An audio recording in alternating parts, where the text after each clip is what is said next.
최경영의 최강 시사.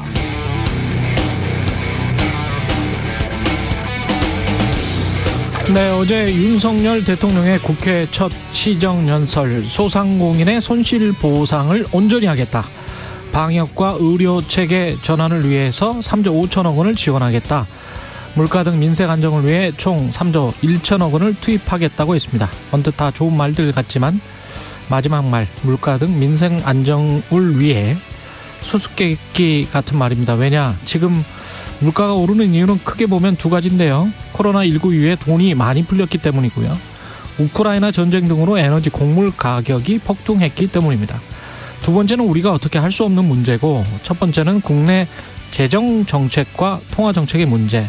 그럼 돈줄을 죄는 다른 정책들도 뭐가 나와야 할 텐데 돈은 다 풀고 물가는 잡겠다. 뭘로 잡죠?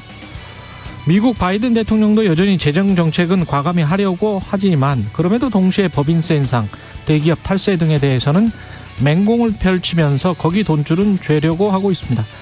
재정으로는 국민들 복지 추구하고 슈퍼리치나 미국 대기업들 돈은 더 걷어들여서 규정을 맞춰보려고 합니다. 그런데 우리는 세금도 깎아주고 돈은 더 풀어준다면 남은 건 통화정책, 금리 인상 하나밖에 없습니다. 그건 한국은행의 몫이지 중앙정부의 몫이 아닙니다.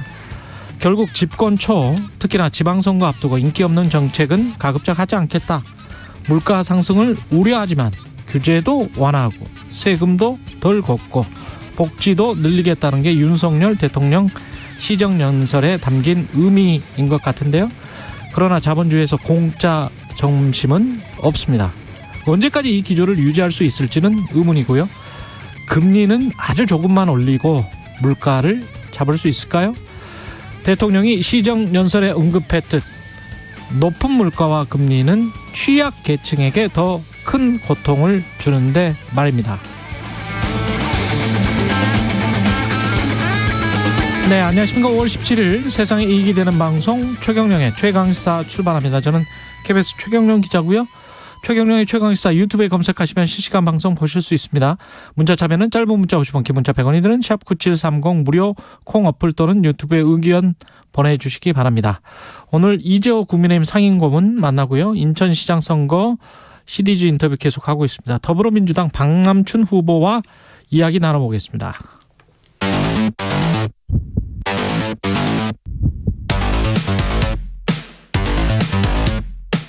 오늘 아침 가장 뜨거운 뉴스 언박싱. 네, 뉴스 언박싱 시작합니다. 민동기 기자, 김민아 시사평론가 나와 있습니다. 안녕하십니까? 안녕하십니까? 예, 오프닝에서 이야기했듯이 어제 첫 시정연설이 있었습니다. 윤석열 대통령이 국회 본회의에서 열린 시정연설에서요, 추경이 이른 시일 내에 확정될 수 있도록 국회의 협조를 간곡히 요청드린다, 이렇게 얘기를 했습니다. 초당적 협력과 의회주의를 강조를 했고요. 아무래도 민주당의 협조 없이는 입법을 통한 국정 운영이 어려운 상황이기 때문에 네. 협력을 좀 요청하는데 연설에 방점을 찍은 것으로 보입니다. 어제 시정연설에 몇 가지 좀 특징적인 게 있었는데요. 본회의장에서 자주 등장했던 손팻말이라든가 야유, 고성 이런 게 없었고요.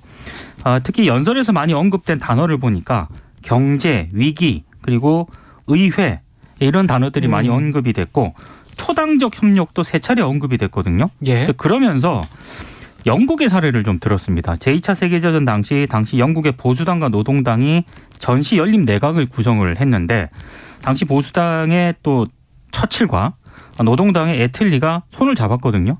그러니까 이런 부분을 언급을 하면서 지금은 그때 파트너십이 굉장히 좀 필요하다, 이런 점을 강조를 했는데 도와달라, 이 얘기인 것 같습니다. 전쟁과 같은 상황으로 인식을 하는 거죠, 대통령은. 네, 그래서 영국의 사례 같은 경우도 전시내각을 이렇게 거국내각으로 구성을 해서 전쟁을 위한 이런 준비라든가 전쟁 수행을 가능하게 하는 어떤 경제정책이라든가 이런 것들을 편 거잖아요. 예. 그걸 통해서 전쟁을 한 건데, 근데 유의할 것은 이렇게 전쟁을 하고 나서 그러면 이제 아무래도 전쟁이 전시 경제 때문에 일반적인 가계 부담이나 이런 것들이 상당히 커졌을 거 아닙니까, 영국도? 그렇겠죠. 엄청 났겠죠, 사실. 그 상황에 대한 책임도 국민들이 물었습니다. 그런데 당시에 이제 정권을 잃은 거는, 이후에 정권을 잃은 건 보수당이었고 노동당이 이제 그 정권을 차지하게 되거든요. 무슨 얘기냐면 협치와 통합을 언급하고 요구하고 하는 것은 당연한 이제 얘기고 그런 것을 언급한 것은 굉장히 이제 중요한 대목이고 긍정적으로 평가할 수 있는 대목이 있는데 이걸 실제로 만드는 것은 일정 부분 정치적 손해라든가 어떤 여러 가지 어떤 정책의 어떤 전환이라든가 이런 것들을 감수하고 이제 대통령이 요청해야 되는 그런 상황이라는 것도 인식할 필요가 있다는 겁니다. 그런 점에서 지금 지적한 거국 내각 같은 것? 그렇습니다. 예. 거국 내각이라는 게 이제 인사의 문제이기도 하지만 결국은 이제 정책의 문제이기도 한 거거든요. 그렇죠. 그리고 인사의 문제라고 봤을 때는 뭐 이 윤석열 대통령은 이제 인사에 대해서는 지금 이제 뭐 이 한덕수 국무총리 후보 인준을 이 야당이 요구하고는 있지만 예를 들면은 이제 한동훈 후보자 임명이라든지 이런 것들은 오늘 강행할 것으로 예상이 되거든요. 예. 그럼 이런 것들이 아마 인사에서의 협치나 이런 걸로 나타나기는 조금 어려운 부분이 있을 것 같고 정책의 부분에 있어서도 지금 뭐 추경에 있어서는 뭐 여야 공이 뭐 처리를 하자라는 분위기이긴 하지만 구체적인 어떤 정책의 이 디테일로 들어가면은 이견이 발생할 수 있는 부분이 굉장히 많아 보여요. 시정연설에서 언급된 뭐 이 교육, 노동, 그다음에 연금 개혁이 필요하다. 그리고 그게 돼야 이 우리 사회가 지속 가능하다라고 평가한 대목이 있는데 이것도 사실 이 개혁이 필요하다라는 거에 대해서는 누구나 동의를 할 거거든요. 근데 어떤 방향으로 어떤 대목에서 개혁을 할 것이냐는 서로 양보하고 절충하고 조율하고 이런 역할을 대통령이 해야 되는 이 상황이어서 그런 역할을 어떻게 하면 잘 해낼 것이냐 이걸 국민들에게 보여주는 게 급선무다 이렇게 생각이 됩니다. 앞으로 이제 하나하나 나오겠죠. 연금 개혁이나 뭐 이런 것들은 그렇죠. 대통령 선거 기간 동안에 많이 나와서 결국은 기존 세대들이 조금 더 내고 네. 덜 받고 뭐 이런 식으로 될 수밖에 없는 것 같은 그런 상황이고요. 노동개혁 같은 경우는 보수 정부에서 노동개혁을 이야기를 하면은 보통은 노동시장의 유연화를 이야기를 많이 했잖아요. 노동계가 이미 반발하고 있고요. 그렇죠. 그러면서 이제 노동시장의 유연화 그리고 노사정 대합의. 그렇죠. 근데 그게 어떤 관점과 어떤 시각의 대합의인 것이냐. 그게 또 이야기가 될 것이고 그렇게 되다 보면 당연히 또 세금 문제가 나오게 될 것이고 그러다 보면 그 부자 세금이나 대기업 세금은 깎아주면서 노동계에게 이 정도 요구하는 게 맞느냐 이런 또 논쟁이 일어날 것이고 또 그러면 이제 노동계는 그러겠죠. 이게 공정이냐. 그렇죠. 뭐 이런 얘기가 또 나올 예. 수 있는 상황이 될 수도 있다. 이 얘기. 이게 전부 다 이제 개혁이라는 이 추상적인 단어들의 지난 역대 정권들 다 마찬가지인 것 같습니다.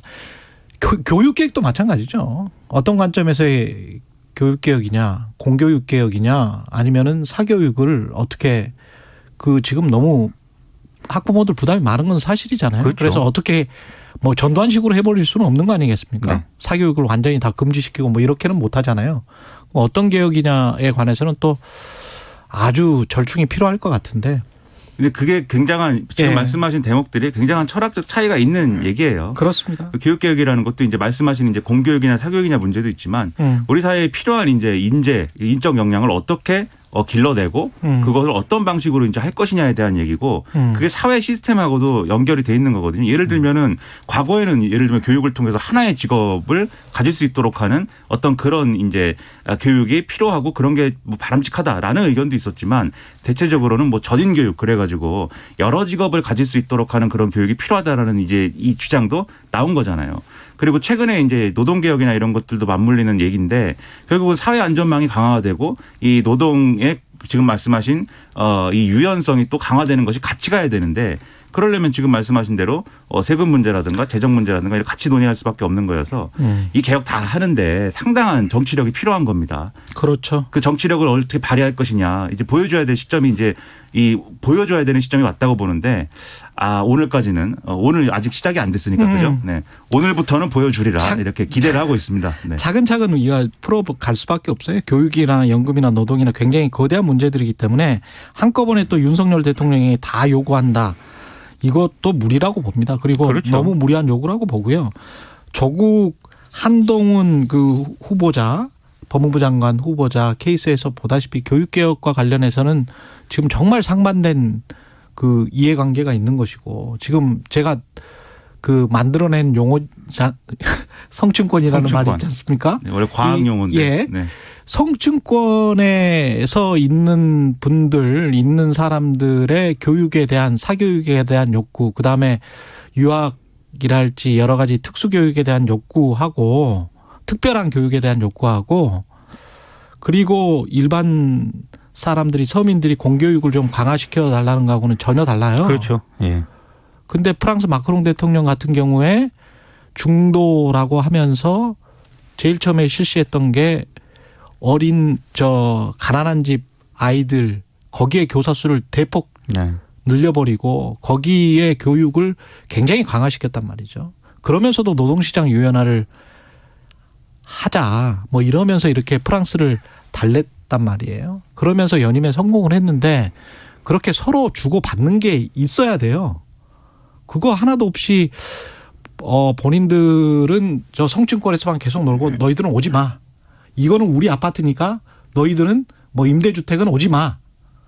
이런 식의 사회에서 그 공교육도 그러면 공교육은 뭐 가난한 지역에 사는 가난한 자치구에 사는 쪽은 예산을 그럼 덜 받을 수밖에 없는 거 아니야? 라는 게 당연한 그러면 뭐 하나도 안 풀리죠. 아무것도 안 풀립니다. 씁쓸하네요. 예, 네. 아무것도 안 풀려요. 그러니까 이런 복잡한 문제들을 구체적인 현실 한동훈 법무부 장관 후보자 이런 계기를 해서 좀 배우고 뭔가 미래를 고쳐나가야 돼요. 이건 제가 한 말이 아니고 윤희숙 전 의원이 어떤 칼럼에서 한 말입니다. 좋은 예. 글 많이 쓰셨어요. 네. 예, 그래서 그대로 인용을 했습니다. 저도 동의를 해서. 예. 오늘 한동훈 임명을 강행하느냐, 한덕수 인존을 하느냐, 뭐 이런 결판이 납니까? 한덕수 후보자 원래는요 한동훈 법무부 장관 후보자 인사청문 경과 보고서를 어제까지 재송부해 달라고 윤석열 대통령이 이제 국회에 요청을 했거든요. 예. 그래서 이제 오늘부터 한동훈 후보자 임명을 강행을 할 수는 있습니다. 그래서 김현숙 여성가족부 장관 후보자하고 한동훈 법무부 장관 후보자 임명안을 윤 대통령이 제거하지 않겠느냐라는 게 언론들의 대략적인 관측이고요. 물론 민주당은 반발을 하고 있습니다. 그리고 어제 국회 법사위 소속 민주당 의원들이 국회에서 기자간담회를 열었는데 역시 이제 임명 반대 의사를 거듭 확인을 한 그런 상황이거든요. 만약에 이제 한동훈 후보자 임명을 강행을 할 경우에는 야당과의 충돌은 좀 피하기 어려울 것 같고요. 다만 민주당도 고민은 좀 하나 있습니다. 지금 지방선거를 앞두고 있는 데다가 이렇게 계속 이제 한덕수 국무총리 후보자 인준까지 거부를 할 경우에 너무 지금 막 출범한 이 정부를 좀 발목 잡게 하는 것 아니냐 이런 프레임을 굉장히 좀 우려하는 것 같고 그래서 민주당의 지도부도 이 부분을 굉장히 좀 우려는 하고 있는데 아무튼 오늘이 강행을 하면서 굉장히 여야 간의 어떤 어제 협치를 얘기했는데 초당적 협력 이런 걸 얘기했는데 오늘 그게 상당히 좀 어그러질 수도 있는 그런 상황입니다. 그래서 이런 게 좀 걱정스러운 건데요. 근데 이제 윤석열 이 정부의 입장은 이런 겁니다. 내일 이제 선거 관계 장관 회의 이런 걸 해야 되는데 여기 법무부 장관이 이제 와야 이제 된다는 거죠. 그래서 오늘 한동훈 장관 후보자 임명 강행할 가능성이 높다고들 보는 게 그래서인데 근데 이게 필요가 있으니까 이제 임명 강행을 할 수밖에 없다라는 거에 대해서는 여기도 이제 민주당이 할 말이 있어야 되는데 더불어민주당 입장에서는 정치적으로 지금 좀 코너에 몰려 있는 상황이에요. 냉정하게 얘기해서. 왜냐하면 한동훈 법무부 장관 후보자 인사청문회가 좀 이제 우스운 장면들의 연속으로 해서 끝난 것처럼 지금 돼버렸잖아요. 물론 우리가 뉴스를 통해서 여러 가지 이제 의심스러운 부분들 그리고 이제 부적절한 부분들 이런 것들을 계속 얘기하고 언급했지만 인사청문회에서 한 방은 없었다 이렇게 막 평가를 하고 국민의힘이 그런 과정에 대해서 민주당이 이제 스스로 수습하지 못하는 모습을 보인 데다가 지금 지지율이 이제 하락 국면이고 거기다가 이제 박완주 의원 사건까지 겹치면서 이게 분위기가 좋고 막 인사 문제에 대해서 막 몰아붙이는 국면이면은 왜 임명 강행하느냐 우리는 한덕수 총리 후보자 인준 안 돼 이렇게 얘기하는 거에 힘이 확 실릴 텐데 지금 그러지 않은 상황이다 보니까 내부에서 민주당에서도 이건 뭐 어쩔 수 없다라는 분위기가 좀 있는 것 같아요. 그래서 송영길 선거 출마한 송영길 후보의 경우도 그렇고 우상호 의원의 경우도 일단 한덕수 총리 후보자 인준은 하고 그다음에 대신 이제 정호영 보건복지부 장관 후보자 같이 명백하게 이제 결격 사유가 있는 경우는 낙마를 이제 자진 사퇴나 이제 지명 철회를 또 주장을 하고 요구를 하고 나머지에 대해서는 지켜보면서 평가하는 게 맞지 않느냐 이런 목소리도 내부에서 지금 나오는 거거든요. 예. 그래서 아마도 반발은 하겠지만 민주당이 한동훈 후보자 임명 강행하면은 반발은 하겠지만 정호영 후보자에 대한 이 자진 사퇴나 이런 것들이 같이 이뤄질 경우에는 아마도 이제 한덕수 후보 총리 임명 동의를 하는 거에 대해서는 어느 정도는 타협을 해야 되지 않겠느냐라는 그런 전망에 좀 힘이 실리는 것 같습니다. 예. 그리고 윤석열 당선인 시절에 강용석 후보와 통화를 했다. 이게 지금 논란이 되고 있습니다. 한국경제가 지난 13일자에 이제 보도한 내용입니다. 예. 강용석 지금 무소속 후보를 인터뷰를 했는데요. 김동연 후보랑 싸워야지 왜 김은혜를 공격하느냐. 당시 이제 당선자 신분이었던 지금 윤 대통령이 그렇게 중재 전화가 왔었다라고 인터뷰를 통해서 밝힌 겁니다. 근데 지금 대통령실은 그런 전화는 없었다. 그러니까 그런 전화를 하지 않았다라고 대통령실이 이제 반박을 했는데 예. 강용석 후보가 어제까지는 입장 발표가 없었거든요. 예. 근데 오늘 중앙일보를 보니까 통화 기록이 있다. 네. 다만 예. 지금 대통령의 국정 운영에 부담을 줄 수 있기 때문에 이 문제를 더 이상 이제 언급은 하지 않겠다라는 입장을 밝혔고요. 왜냐하면 경기도 선관위에 지금 고발을 했거든요. 그렇습니다. 민주당이 지금 예. 대통령을 고발한 그런 상태이기 때문에 이건 선거 개입이다라고 해서 그리고 이거 인터뷰했던 한국경제 기자도 이제 미디어 오늘 등에서 취재를 했더라고요. 보니까 취재 응하지 않았다라고 합니다. 네. 진실을 좀 가려주면 좋을 텐데 말이죠. 네. 만약에 이제 전화를 해서 이제 뭐 발언 내용이 문제가 되겠죠. 그렇죠. 예. 강영석 후보의 주장은 전화를 윤석열 대통령이 해서 왜 김은혜 후보 공격하느냐라고 이제 했다는 건데 구체적인 이제 선거의 어떤 방향이나 뭐 이런 거에 대해서 얘기를 했다는 주장이기 때문에 이게 민주당 선거법 위반 될 수 있죠. 그렇죠. 민주당 예. 주장대로 선거법 위반이나 또 이제 정치적 중립 의무 위반 이런 게 될 수가 있는 거여서 상당히 조심스러운 부분인데 네. 만약에 근데 전화를 한 적이 없다라는 대통령실의 말이 맞다면은 이 강영석 후보는 그런 허위 사실을 공표한 거 아닙니까? 그렇죠. 그렇죠. 이것도 그러면은 선거법 위반이든지 뭐든지에 걸릴 가능성이 제가 볼 때 있어 보여요. 아, 그래서 전화는 했다 그 말을 한 거군요. 그래서 네, 변호사가 누가 뭐 거짓말을 하는지는 모르지만 네. 이거는 뭐 결국은 진실을 가리게 되는 것은 수사기관으로 가야 될 텐데 근데 대통령이 전화를 했다라는 거에 대해서 수사기관이 이거를 잘 수사를 할 수 있는 상황인지 그건 좀 큰 의문으로 남을 것 같습니다. 그러네요. 낯술 논란도 있었습니다. 그러니까 대통령실에서 뭐 나중에 낯술도 괜찮다 뭐 이런 이야기를 윤 대통령이 했다라는 건데 그거는 아니다. 사실 무근이다. 그러니까 매일경제가요. 예. 이걸 어제 이제 또 단독을 달고 보도를 했는데 윤 대통령이 국민에게 정책을 설명하고 설득하는 과정에서 이른바 낯술이 필요하다면 좀 해도 된다. 이런 취지로 이제 얘기를 했다는 거예요. 예. 근데 이 보도 이후에 대통령실이 언론에 이제 공지문을 배포를 하는데 이거 사실 무근이다 이렇게 얘기를 했다는 거고 대통령실 관계자는 낯술 이야기를 한 적이 없다 이렇게 지금 명확하게 입장을 밝힌 상황이거든요. 예. 근데 매일경제 기사를 제가 찾아보니까 여전히 단독을 달고 그 기사가 있는 상태입니다. 근데 이런 거는 사실 대통령의 말 한마디 한마디를 또 이렇게 너무나 진지하게 이제 받아들이고 뭐 이럴 필요가 있을까 싶은 생각도 듭니다. 왜냐하면은 낯술을 하라는 게 반드시 낯술을 해라 뭐 얘기를 했더라도 반드시 낮에 술을 먹어라 뭐 이렇게 한 게 아니라 소통을 강화하기 위해서는 정말 그런 노력도 뭐 필요하다면 해라 뭐 이렇게 얘기한 정도라면 이 취지를 강조하라는 차원에서 이제 나온 얘기이기 때문에 소통을 강화해라라는 게 핵심이기 때문에 뭐 이걸 가지고 뭐 낯술 먹냐 뭐 이렇게 공격할 건 아니라고 보는데 그 민주당 과도한 문제제기나 이런 것들이 이걸 근거로 해서 같이 하는 부분이 있는 것 같아요. 이 부분도 그렇고 그다음에 윤석열 대통령 뭐 출근 시간 얘기 막 이런 거 하지 않습니까? 그렇죠. 민주당이. 네. 근데 그것도 사실 대통령의 출근 시간이라는 게 물론 이제 논란이 되는 부분은 과거에 세월호 사건이나 이런 게 있었기 때문에 그때 박근혜 전 대통령이 어디서 직무를 했느냐 이런 논란이 있다 보니까 이제 문제가 된 건데 그때는 출근 시간이 늦었다 뭐 이게 아니라 그때 뭘 했는지 모른다가 방점이잖아요. 근데 그렇죠. 윤석열 대통령은 그게 아니고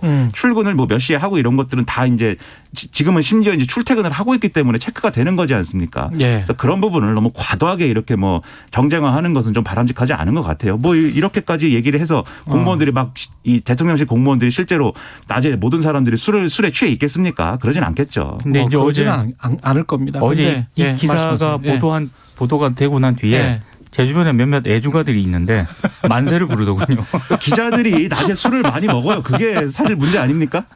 그것도 문제예요. 문제인데 이거는 그 술과 지각과 낯술과 이게 좀 연계되는 측면으로 이게 꼭 그런 거는 아닌데 혹시 그렇지 않았으면 좋겠다 이런 뜻에서 자꾸 지금 민주당이 이야기하는 것 같은데 그 김건희 여사가 노무현 대통령을 우리도 좋아한다 뭐 이런 이야기를 했었잖아요. 근데 노무현 대통령 같은 경우에 애주가거든요. 근데 5년 동안 술을 안 마셨어요. 만찬장에서도 포도즙으로 마셨어요. 왜냐하면 그거는 이제 조기숙 당시에 수석이 밝힌 내용인데 24시간 대통령은 깨어있지 않으면 어떤 상황이 발생할지 모르기 때문에 굉장히 본인은 술을 좋아하지만 5년 동안은 술을 안 마셨다는 거예요. 근데 그런 점은 저는 배워야 된다고 봅니다. 그러니까 대통령이라는 자리가 특히 특히 우리는 남북이 대치하고 있는 상황이잖아요. 어떤 일이 어떻게 벌어질지 몰라요. 꼭 세월호 참사나 뭐 이런 게 아니고 국가 안보나 이런 측면에서 봤을 때는 그리고 이제 대표적인 애주가예요. 윤석열 대통령이. 그리고 그 전에 뭐 지각과 관련해서는 꼭 술 때문은 아니지만 그 대선 기간에도 지각은 꽤 있었거든요. 지각은 꽤 있었어요. 기자회견 예. 그렇죠 이런데. 그런 것들이 있었기 때문에 그런 것들은 한번 살펴보시는 게 좋을 것 같아요. 예. 국정 운영하는 데 있어서 꼭 바람직하지는 않습니다. 예. 근데 술 자리는 또 마련하는 것은 필요할 수 있어요. 왜냐하면 야당과의 대화나 이런 걸 통해서 할 때 그럴 수 있죠. 뭐 식사를 한다든지 이런 것 술 자리를 만들고 예. 더 소통을 강화하고 전 이런 거는 이제 필요한데 그럴 수 말씀하신 대로 뭐 있습니다. 예. 직접 뭐 술을 마셔서 뭐 공무원들이 많지 않다거나 그럴 이유는 그럼요. 없는 거고 안 예. 되는 거죠. 네. 그리고 민주당 의총에서는 박완주 제명했고요. 박완주 의원을. 국민의힘은 지금 그 유재순인가요? 윤재순이죠. 네. 윤재순 대통령실 총무비서관 경질 의견이 지금 여성 의원들이 지도부에 전달했다. 네. 예. 그러니까 민주당은 어제 의원총회에서 박완주 의원 제명안을 만장일치로 의결을 했고요. 그리고 피해자가 어제 박완주 의원을 경찰에 고소를 했습니다. 그러니까 뭐 구체적인 혐의는 경찰에서도 밝힐 수 없다라는 그런 입장이긴 한데 일단 업무상 위력에 의한 강제추행 등의 혐의가 적시가 된 것으로 전해지고 있고요. 국민의힘 여성 의원들 같은 경우에는 윤재순 그 대통령실 총무비서관 경질 의견을 당 지도부에 전달을 했고 원내 지도부는 이 같은 의견을 대통령실 측에 전달을 할 예정인 것으로 지금 전해지고 있고요. 아무래도 왜곡된 젠더 의식 등이 이 직무 수행에 부적절하다 이렇게 판단을 한 것으로 보입니다. 다만 그 이준석 대표 같은 경우에는 윤재순 비서관 사과를 전제로 비서관 업무를 수행해야 한다. 그러니까 사과를 하고 업무를 수행하는 게 맞다. 뭐 이런 입장을 밝히기도 했습니다. 일단 박완주 의원은 지금 본인이 계속 자신의 한 일을 부정을 하고 있어가지고 지금 아마 민주당이 이번 주 내에 국회 윤리특위에 이제 제소한다는 입장인데 그 과정에서도 사실관계 다툼이나 이런 거를 하려는 것 같아요. 근데 그럴 경우에 그게 바람직할 거냐, 바람직한 일이냐, 그게 상당히 이제 의문이고, 물론 사실관계가 틀렸다고 주장하면 그거 따져볼 필요는 있겠지만, 제가 볼 때는 어떤 반성이나 이런 것들이 필요한 어떤 그런 정치적 맥락들이 있는 건데, 그걸 너무 전형적인 방식으로, 가해자의 전형적인 방식이잖아요, 이런 게. 그렇죠. 그런 방향으로 안 갔으면 좋겠는데 상당히 이제 유감스럽고요. 그다음에 윤재순 총무비서관 경질 얘기는 이제 국민의힘 내에서 나온다고 지금 말씀하셨는데 이준석 대표의 이 태도를 보면은 윤석열 대통령이 뭐 윤재순 비서관 정리할 의지는 없어 보입니다. 이준석 대표가 이렇게 얘기한 거는 이게 전 정부에서 예를 들면 이제 탁현민 비서관의 경우에 이 과거에 썼던 책에 이제 또 부적절한 게 있고 해서 그때 여러모로 거기에 대해 사과를 밝혔지만 일은 계속했다 이제 이 얘기거든요. 그래서 그렇죠. 거기하고 비교하면은 마찬가지로 하면 되지 않느냐라고 하는 건데 근데 뒤집어서 얘기를 하면 그때 사퇴 요구를 굉장히 했어요. 국민의힘도. 그리고 사실 저 같은 사람도 사퇴하는 게 맞다고 주장했거든요. 저도 그랬어요. 네, 그렇게 탁현민 생각하는 국민들이 비서관이 그렇죠. 공직자로서는 부적절하다 그런 소설을 쓴 것에 관해서 저도 그렇게 주장을 했었고 그리고 이 케이스도 마찬가지라고 봅니다. 그렇죠. 똑같은 기준과 원칙이 적용이 돼야 되고 이분 같은 경우는 징계성 뭔가를 받았잖아요. 또 그렇죠. 관련해 가지고 한 두 차례나. 그렇습니다. 예. 그래서 단지 뭐 시라고 보기에는 정말 흉측한 뭐 좀 불쾌한 그런 문장들이었는데 그게 시입니까? 이제 단순히 시를 떠나서 예. 어제 이제 잠깐 언급을 해드렸지만 한국일보 보도에 따르면은 워낙에 이제 발언이라든가 이런 게 평소에 그렇죠. 문제가 많이 됐었다라는 별명이 보도. 음담패설이었대요. EDPS라는 용어까지 나왔을 정도니까. 그러니까요. 예. 예, 여기까지 하겠습니다. 오늘도 4가지 뉴스밖에 못 전해드렸네요. 뉴스가 많아요. 예, 대한민국은. 뉴스 언박싱 민동기 기자 김민아 평론가였습니다. 고맙습니다. 고맙습니다. KBS 1라디오 최경영의 최강시사 듣고 계신 지금 시각 7시 44분입니다. 출근길 날씨 정보입니다. 지금은 쌀쌀하지만 낮에는 초여름 날씨가 나타나 덥겠습니다. 한낮 기온이 서울과 광주 27도, 대전, 대구 28도, 부산 24도까지 오르면서 예년 기온을 1도에서 4도가량 웃돌겠고요. 내륙을 중심으로 일교차가 15도 안팎으로 무척 크게 벌어지겠습니다. 하늘은 전국이 대체로 맑아서 낮 동안 자외선 지수가 무척 높겠습니다. 연일 맑은 날씨가 이어지면서 대기가 많이 건조한 상태입니다. 예상됩니다. 지금 수도권과 충청 내륙, 남부지방 곳곳에 건조주의보가 발효 중이고 봄바람이 강하게 부는 곳이 많아서 불조심하셔야겠습니다. 현재 서울의 기온은 15.4도입니다. 날씨 정보 송소진입니다. 이어서 이 시각 교통 상황을 KBS 교통정보센터 오수미 씨가 전해드립니다. 네, 이 시각 교통정보입니다. 출근길 교통량 빠르게 늘어나고 있는 가운데 서울 시내에서는 곳곳에 생겨난 고장난 차로 지장을 받고 있는데요. 먼저 강변북로 일산 가는 길, 동호대교 부근 3차로에 고장난 차가 서 있어서 여파로 정체입니다. 올림픽대로 잠실 방향은 가양대교 부근 3차로에 버스가 고장으로 멈춰서 있고요. 뒤쪽으로 정체가 되고 있습니다. 반대 공항 쪽으로도 동작대교 5차로에 고장난 차를 수습 중이라 여파를 받아 밀리고 있습니다. 이 밖에 경부고속도로 서울 방향 양산과 북천 안에서 각각 밀리고 있고 수도권에서는 수원과 달래내에서 반포 사이로 느리게 이동을 합니다. 서해안 고속도로 목포 쪽 순산터널에서 용담터널, 매송휴게소에서 비봉까지 밀리고 있습니다. KBS 교통정보센터였습니다.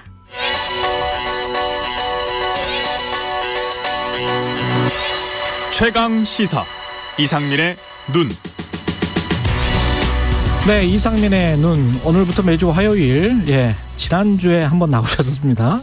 나라살림연구소 이상민 연구위원과 함께합니다. 안녕하십니까? 예, 안녕하세요. 반응이 참 좋습니다. 다행이다. 이상민 연구위원께 들을 말들이 굉장히 많은데 숫자와 특히 이제 재정과 관련해서는 한국에서 이렇게 정확하게 말씀하시는 분, 객관적으로 말씀하시는 분이 없을 것 같습니다. 많은 도움을 좀 부탁드리고요. 일단 국회 도움이 절실하다라고 하면서 추경 협조를 윤석열 대통령이 했는데 추경 규모부터 우리가 자세하게 살펴보겠습니다. 예, 이번 추경 규모가 59조 원이죠. 그러니까 59조 원이면은 어마어마한 규모입니다. 뭐 역대 최대 규모인 거고요. 예. 근데 지난 안철수 인수위원장이 이렇게 추경에 대해서 좀 간략하게 브리핑을 했었어요. 예. 근데 그때 당시 윤석열 후보 시절은 한 50조 원 정도 추경을 하겠다 그러다가 인수위원장은 1차 추경까지 합쳐서 50조 원 정도다 그렇게 했으니까 시장에서는 1차 추경이 한 15조 원 정도 했으니까 2차 추경 한 35조 원 정도 되겠다라고 예측을 했었죠. 그런데 예측을 깨고 35조 원도 아니고 50조 원도 아니고 그렇죠. 59조 원 뭐 어마어마한 규모의 추경을 하게 됐습니다. 지난 정부 때 왜 10조, 17조 뭐 이거 할 때 슈퍼 추경이라는 슈퍼라는 단어들이 많이 나왔었잖아요. 예, 맞습니다. 예. 이번에는 하여간 그 이야기는 안 나오는데 59조 원. 훨씬 더 많은 액수고 그런데 이게 빚 한 푼도 없이 오히려 국채를 갚을 수 있다. 그렇죠. 계산해 보니 초과 세수가 53조나 되더라. 맞습니다. 이거는 맞습니까? 이거 하나씩 좀 짚어주십시오. 그러니까 일단 어마어마한 이 추경 규모를 하면서도 빚을 내지도 않고 오히려 이 빚을 갚는 이 굉장히 우리 상상하기 어려운 일이 벌어졌던 일의 핵심은 초과세수입니다. 초과세수. 이 세수가 우리가 본예산 때 계획했던 것보다 예측했던 것보다 한 53조 원이 더 거친다. 그렇기 때문에 충분히 추경을 할 수 있는 돈이 아주 충분하다라는 것이 이번 추경의 핵심인 거죠. 그러면 더 거친다라는 이것도 예측이죠. 예측이죠. 53조가 더 거친다. 지금 당장 53조가 있다라는 게 그건 아니고요. 올해 12월 31일까지 본 예산에서 예측했던 것보다 53조 원이 더 거칠 것이다라고 예측치를 변경한 겁니다. 그럼 몇 달 되지도 않았는데 이렇게 될 수가 있나요? 그러니까 그게 굉장히 놀라운 일이고요.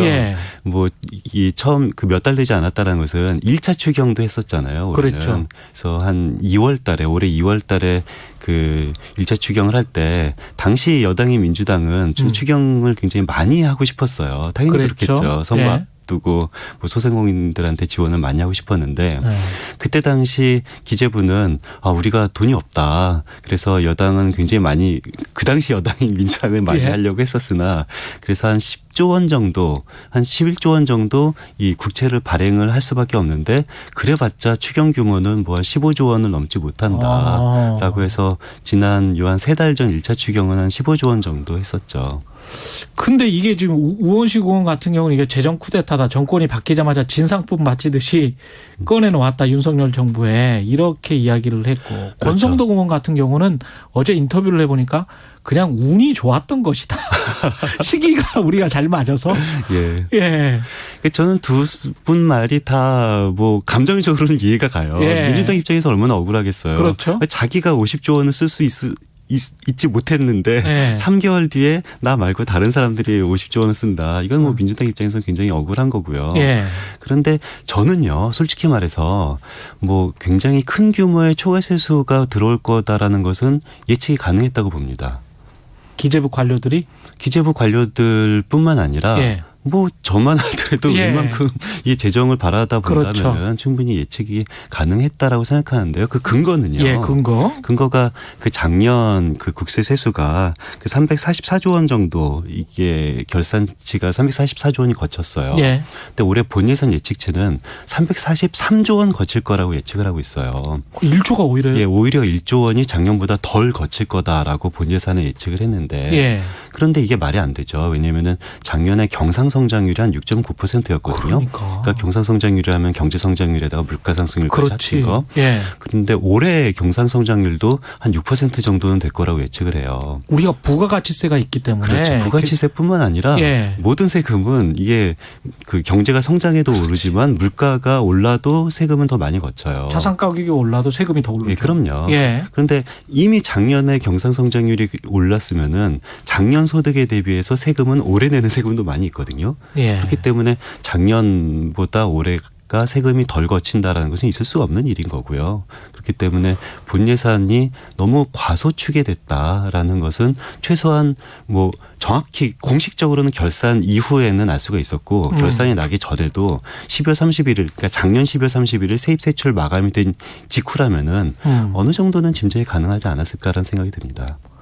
아, 그러면 이게 정말 뭔가 의도성이 있는 건가요? 그러면 아니면 뭐 보수적으로 늘 계산을 하는 기재부의 특징 때문에 그렇습니다. 뭐 저는 의도성이 있다라고 생각하지는 않고요. 예. 근데 다만 굉장히 무능한 것은 확실히 증명이 된 거죠. 무능한 것은 확실하다. 작년에도 초과 예. 세수가 60조 원 넘게 발생했고 올해도 초과 세수가 50조 원이 넘게 발생했다라는 것은 예. 뭐 기재부의 무능성이 증명된 것은 이것은 확실하다고 봅니다. 그러면 이번에 계산한 거는 53조가 더 들어온다. 그렇죠. 이 예측치는 맞을까요? 그거는 불행히도 저는 모릅니다. 근데 문제는 저만 모르면은 뭐 상관이 없는데 예. 대한민국 아무도 알 수가 없어요. 왜 알 수가 없냐면은 예. 기재부가 세입을 예측할 수 있는 자료를 공개하지 않기 때문이죠. 아, 그래요? 그러니까 지금 현재까지 원래 계획된 예산보다 얼마가 세금이 더 들어왔는지를 세입 그 징수 자료를 다 공개를 하고 예. 그렇다면은 저 같은 민간 전문가들이 그렇죠. 어느 정도 더 이 정도 속도로 거치다 보면은 올해 초과 세수가 30조가 더 거치겠다, 70조가 더 거치겠다 예측을 할 수가 있죠. 그런데 기재부는 요 일일 세입 내역을 공개하지 않는데요. 근데 저는 이거를 이 국가재정법 위반이라고 봐요. 왜냐하면 국가재정법에는 일일 세입 세출 현황을 공개해야 된다라고 정확히 명시되어 있고요. 아, 그렇게 돼 있어요? 그럼요. 국가재정법에? 맞습니다. 그래서 실제로 그 세출 내역은 일일 단위로 이미 공개를 잘하고 있어요. 굉장히 잘하고 있어요. 세출은 쓴 예, 거는 아주 대한민국 21세기 대한민국 세출 내역 공개를 보면은 이렇게 잘할 수가 있을까 싶은데 세입 내역은 이거는 한 2달 전 거나 공개하고 있기 때문에 예. 지금 5월 달인 상황에서 한 2월 말 세입 현황밖에 볼 수가 없어요. 이 상태에서는 예측하기 굉장히 어렵죠. 그러면 세입 세출 현황을 기재부에서 통합해서 이렇게 공개를 원래 하도록 돼 있습니까? 아니면 각 기관이 자기가 쓴 것을 이렇게 공개를 하는 거예요? 그 우리나라 그 디브렌 시스템이라는 게 있어요. 예. 그 재정 모든 공무원들이 내가 오늘 돈을 입금을 받았으면은 거기다 입력을 하고 오늘 돈을 썼으면 거기다 입력을 하면은 자동으로 다 디브레인 안에서 집계가 됩니다. 와. 그 디브레인 굉장히 잘 된 시스템입니다. 근데 그거를 공개를 하면 되는데 그거를 공개를 하지 않는 것이 뭐 저를 비롯한 모든 민간 전문가들이 예측을 할 수 없는 가장 근본 원인이고요. 아, 생각을 해보니까 그게 우리가 낸 세금을 그렇죠. 우리가 세입과 세출 내역을 좀 보고 이게 제대로 거치고 제대로 쓰이고 있는지를 특히 민간 경제 전문가들은 내가 한번 돌려볼게. 그렇죠. 라고 할 수 있어야 되네. 그렇습니다. 근데 안타깝게도 그 디브레인의 그 세입 현황 공개를 후퇴하게 만든 그런 장본인 중에 하나가 저거든요. 그래서 저 굉장히 안타까운 측면도 있습니다. 왜요? 그 작년 초과 세수가 굉장히 많았잖아요. 예. 그래서 제가 속한 나라살림 연구소에서 예. 제가 그 작년 그 초과 세수 금액을 기재부보다 조금 더 빨리 정확히 예측을 했었어요. 왜냐하면은 그러니까. 작년에는 요 한 달 남짓 정도 되면은 그 세입 현황이 공개가 됐었거든요. 예. 그래서 그 자료를 통해서 기재부보다 조금 빨리 초과 세수를 정확하게 예측하니까 예. 그날부터 바로 한 달 반 정도 전에 공개했던 것마저도 삭제를 했습니다. 야. 탐사보도 하면은 정보 공개를 하던 거를 멈춰버리거나 가려버리는 거하고 똑같네 지금 그렇죠. 상황이. 굉장히 안타까운 일인 거죠. 예. 아니, 기재부 입장에서는 아니 자기보다 더 빨리 초과 세수를 민간 연구소에서 예측을 해 이걸 바로 그날 받아들이기가 힘들었구나. 받아들이기 어렵고 어렵다고 생각을 했는지 그날 이것을 공개를 그나마 하던 것도 멈춰줬기 때문에 이제는 저도 올해 초과 세수가 53조가 될지 60조가 될지 뭐 계산할 방법이 없습니다. 결국은 투명하게 공개하는 게 최선이다 지금 현재는. 그럼요. 그러니까 예. 이번 추경의 가장 핵심은 초과 세수고요. 예. 투명하게 공개가 가장 최선입니다. 여기까지 듣겠습니다. 나라살림연구소 이상민 수석연구위원이었습니다. 고맙습니다. 예, 감사합니다. 밤의 꿈은 아니리 5.18 버스가 왜 있는가? 아니 5.18 버스는 왜 운행이 되는가? 그 부분을 좀 깊이 있게 한번 생각해 주셨으면 합니다. 2022 KBS 연중기획 기억을 기록하다.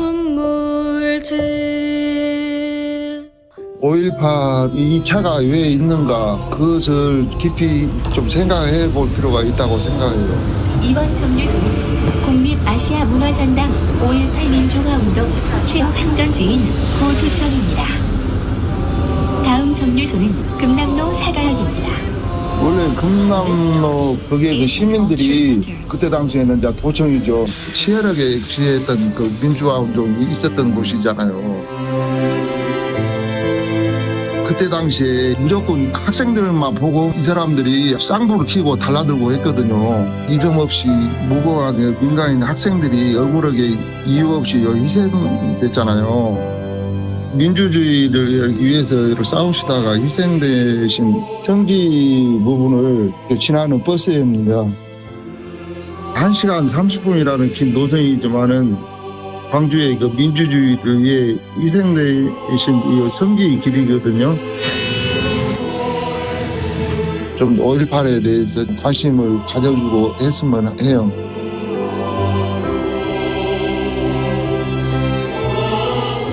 (5.18) 버스를 운행하는 황희덕 기사님은 기억합니다. 아픈 과거를 외면할수록 아픈 역사는 되풀이됨을 알고 있습니다. 당신과 대한민국의 기억 KBS가 기록합니다.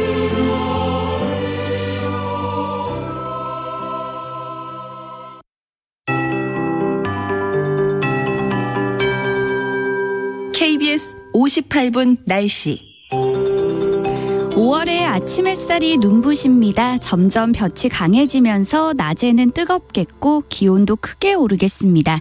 지금은 전국이 10도에서 20도 분포를 보이면서 쌀쌀하거나 선선하지만 한낮에는 서울과 광주가 27도, 대전, 대구 28도, 강릉, 제주 25도, 부산은 24도까지 오르면서 예년 기온을 1도에서 4도가량 웃돌며 초여름 날씨가 나타나 덥겠습니다. 일교차가 15도 안팎으로 무척 크게 벌어져서 주의하셔야겠습니다. 오늘 전국이 대체로 맑겠고 강원도와 경상도는 가끔 구름이 많이 끼겠습니다. 낮 동안 자외선 지수가 매우 높음까지 오르는 곳이 많겠고요. 호흡기와 눈에 해로운 오존 농도도 대부분 나쁨이 예상됩니다. 미세먼지 농도는 보통 단계에 머물다가 국외 미세먼지가 날아오면서 밤부터 내일 오전 사이에 수도권 등 서쪽 지역을 중심으로 공기가 점차 탁해질 전망입니다. 한편 지금 수도권 충남과 충청 내륙, 남부지방 곳곳에는 건조주의보가 발효 중이고요. 요즘 봄바람이 다소 강하게 불고 있어서 불씨 관리에 더욱 신경을 쓰셔야겠습니다. 내일은 오전부터 낮 사이에 경기 북동부와 강원 영서에 한때 비가 조금 내릴 전망입니다. 현재 서울의 기온은 16.4도, 습도는 69%입니다. 송소진입니다.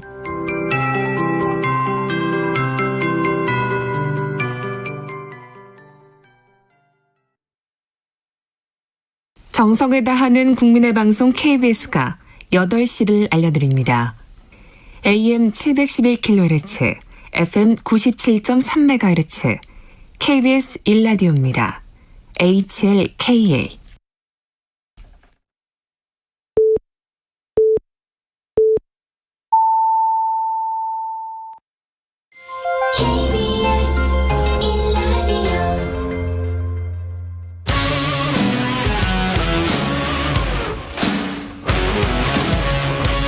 오늘 하루 이슈의 중심 최경영의 최강 시사.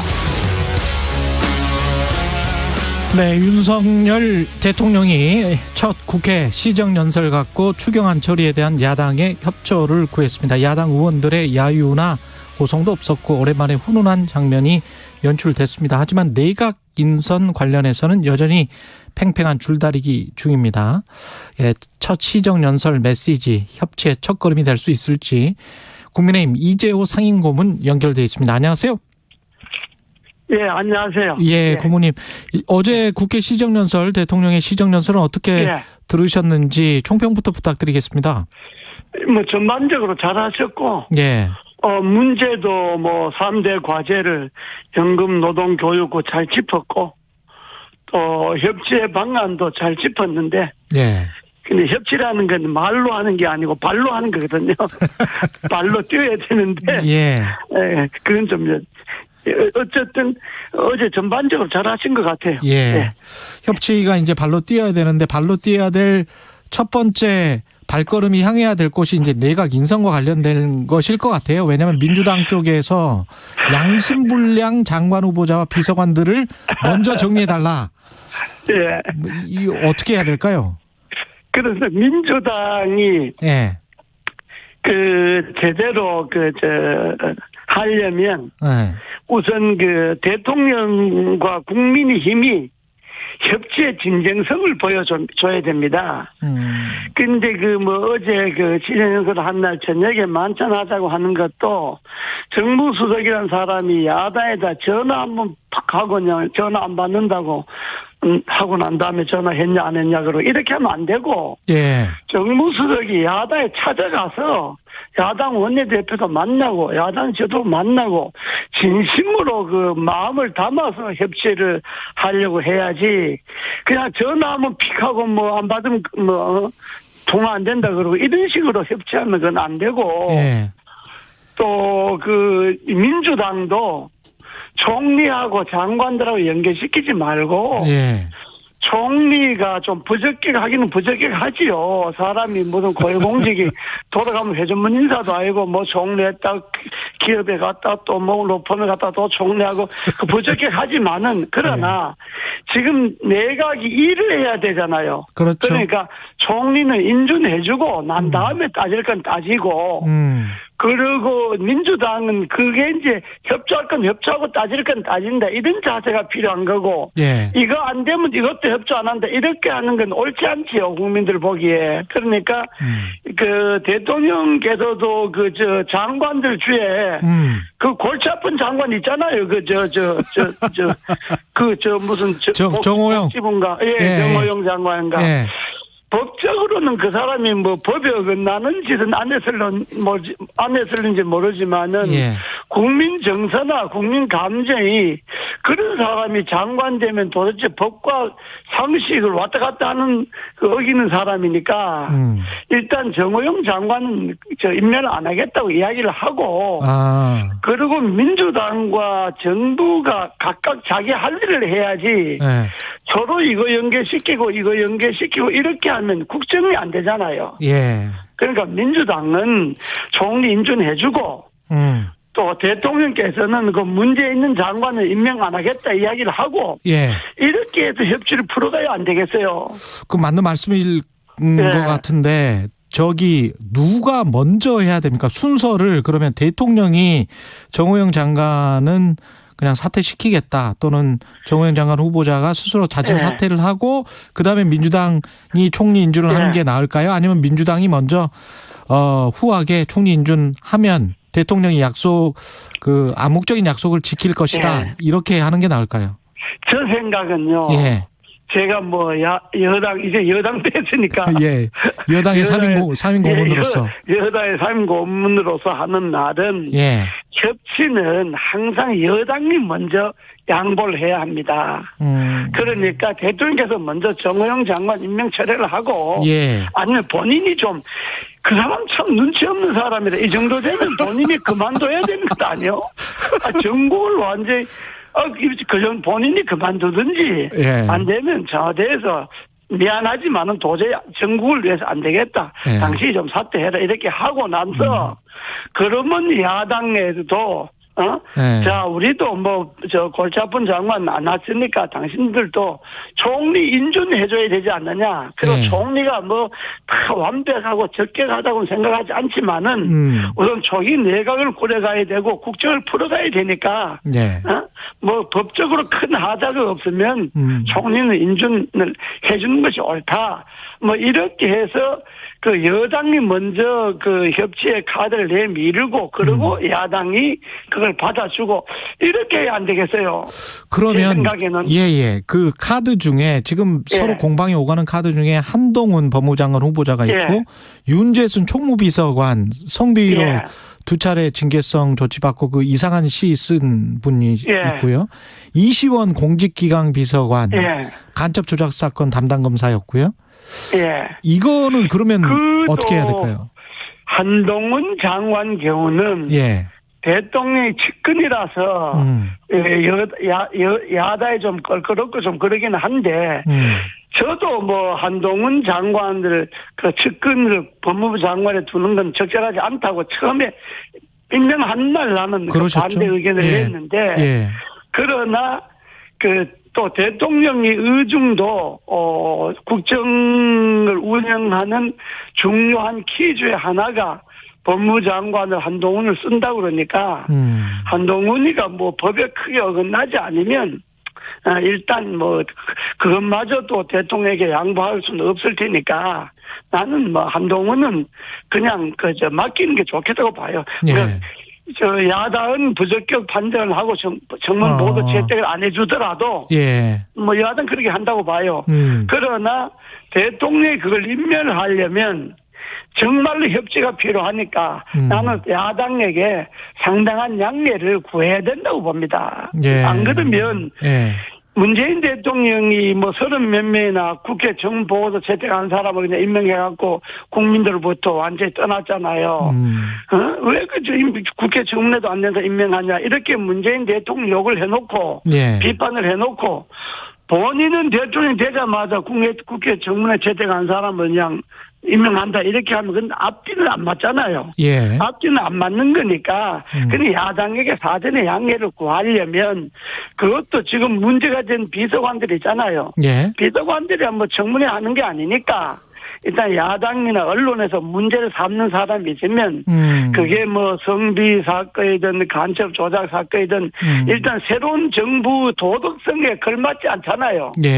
윤석열 정부가 문재인 정부와 달리 뭔가 좀 새롭게 나라의 정치 문화를 바꾸고 공직기강을 바로 세우고 이런 것을 국민들이 기대하잖아요. 국민들이 윤 정부 됐으니까 저분은 정당 출신도 아니니까 좀 나라의 정치 문화를 바꾸겠다. 인사 문화도 바꾸겠다. 이렇게 기대를 하는데 인사하는 건 옛날과 똑같으면 국민들이 금방 실망하잖아요. 그러니까 인사에도 비서관은 문제가 있으면 바꿔주고 저는 그렇게 해야 된다고 봅니다. 그렇게 하고 또 한동훈 임명대로 하고 야당에게 양해도 구하고 이렇게 협치가 되는 것 아니겠습니까? 서로 자기 고집대로 하면 협치가 되겠습니까? 예. 그러니까 야당도 한동훈 임명하는 건 뭐 불가피하다. 대통령이 그건 작심하고 하는 거니까 불가피하다. 이렇게 인정해주고 뭐 이렇게 해서 정치를 풀어가야지 서로 자기 주장대로만 하면 국민들은 어디가 있습니까? 국민은 안주였고 주장만 하면. 예, 맞는 말씀이신 것 같습니다. 예. 예. 지금 어제 KBS 여론조사도 보면 서울, 예. 인천, 강원, 충북이 여당이 우세하고 경기, 충남은 예. 접전이라고 나오는데 전반적으로 나온 여론조사들이 여당이 6일 지방선거에서 승리할 것 같다. 뭐 이런 지금 판세 분석은 나오는데 예. 지금 한 2주 조금 안 남았네요. 어떻게 보십니까? 예. 판세는? 그거 언론도 그렇게 나왔지만은. 예. 역대 전에 선거 때 보면, 우리가 야당 10년 하다가 이명박 정부로 여당이 됐잖아요. 예. 그러고 바로 지방선거를 했는데, 우리가 상당히 압승을 했거든요.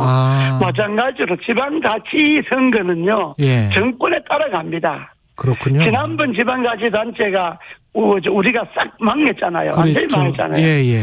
그러니까 지방자치단체는 정권에 따라갈 수밖에 없는 것이 지금 우리나라 지방자치단체가 자급자족이 되는 단체가 없잖아요. 맞아요. 예산이. 예, 맞아요. 그러니까 예. 예산 문제라든지 정책 문제라든지 인사 문제라든지 여러 가지가 여권과 친여당과 같이 가기 때문에 아무래도 지방자치단체 선거는 여당이 유리할 거예요. 상당히.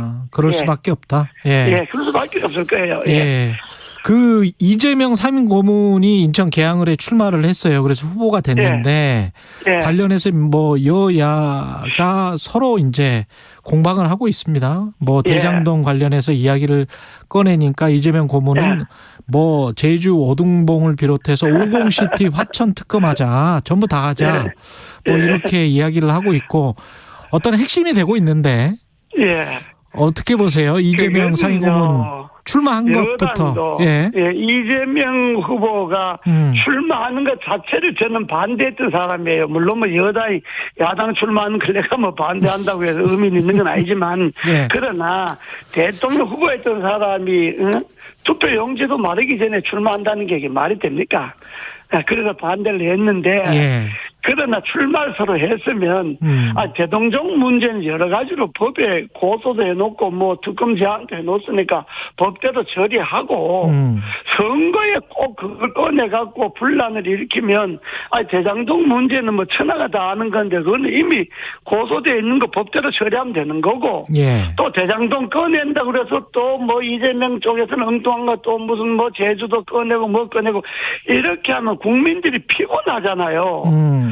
선거는 선거대로 자기의 정책과 비전을 제시하고 주민들의 표를 받을 생각을 해야지 상대방 욕하고 표 받으려고 하면 됩니까? 그렇게 되지도 안 하고. 그렇죠. 그러니까 대장동 욕하는 거는 그냥 법대로 처리하면 되는 거고 또 그걸 갖고 이재명 후보도 되지도 않은 소리 자꾸 꺼내갖고 서로 공격하고 이렇게 하지 말고 선거는 유권자 상대로 자기가 어떻게 하겠다는 걸 제시하고 표를 얻을 생각해야지 그것부터 정치 문화를 바꿔야 되는 거예요. 무슨 선거가 남 욕하고 상대방 욕하는 걸로 이게 선거를 치려고 하면 되겠습니까? 맞습니다. 예. 안 그렇습니까? 예, 맞습니다. 예. 그 지방선거 근데 이 돌발 악재로 나온 게 민주당 박안주 의원 성비 사건이었단 말이죠. 그래서 제명 처리를 하고 민주당은 좀 강경하게 나가고 있는데 정의당도 지금 비슷한 강행진 이렇게 나오고 이준석 국민의힘 대표 성상납 의혹 관련해서도 이제 이야기가 있었었고 윤리에 지금 계류 중이잖아요. 그래서 이제 민주당은 이 대표도 징계를 빨리 해라 이런 주장을 하는 것 같은데. 그거 서로 남의당 끌고 들어갈 거 없고 민주당대로 정의당대로 자기네들 당은 당규 내규에 따라 처리를 깨끗이 하고 또 국민의힘은 국민의힘대로 그게 뭐 사실이든 아니든 본인의 설명을 듣고 국민인데도 조치를 하고 그래야지 서로 비 문제 갖고 남이 당 끌고 들어가면 안 되잖아요. 자기네들도 발대에 불 떨어졌는데 그리고 서로 자기 당이 국민들 앞에 떳떳하게 알아서 처리해야지 뭐 민주당 국민인 꺼들고 국민인 민주당 꺼들고 뭐 정의당 민주당 또 그렇게 이렇게 하면 안 되고 제 생각에는 네. 그 민주당 진짜 반성해야 되잖아요. 이게 처음이 아니잖아요. 나는 맞아요. 진짜 예. 뭐 나는 그렇게 남이 당 욕하고 뭐 그런 사람은 아닌데 예. 이번 사건 처리하는 거 보고 민주당은 자기네 당의 문제 있는 거 깨끗이 처리하고 국민들에게 자기네들 입장을 밝히면 되는 거지 자기네들 문제도 처리 안 하고 무슨 국민예비 이준석이 꺼내 들고 그러면 안 되고 또 저희 당도 문제가 생기면 덮으려고 그러지 말고 예. 그런 문제는 좀 바꿔줘야 정치 문화가 바뀌는 거지 정권만 바뀌었다고 됩니까? 정권이 바뀌고 정치 문화가 바뀌어야지. 예. 그런 민주당, 국민의힘, 저희 당 다 그런 문제는 당에서 분명하게 처리하는 게 옳습니다. 예. 그리고 특히 민주당은 국민들 앞에 반성을 많이 해야 됩니다. 왜냐하면 이게 첫 번째 사건이 아니잖아요. 그렇죠. 예. 그렇지 않습니까? 예, 무슨 예. 다 아닙니까 그게? 예. 박원순 뭐 안희정 쭉 있었죠. 예. 그러니까 오고돈까지. 박원순, 안희정, 오고돈 뭐. 예. 그러니까 그걸 다, 자기네들은 지금 야당 됐으니까, 뭐, 야당이라는 게 책임 없으니까 아무 소리도 하지만은, 야당이 제일 중요한 건 도덕성입니다. 도덕성 천면서인데, 야당이 자기네들이 깨끗하고 떳떳해야 여당이 야당을 무서워하잖아요. 예. 여당이 야당을 우습게 하면 그게 정치가 되겠습니까?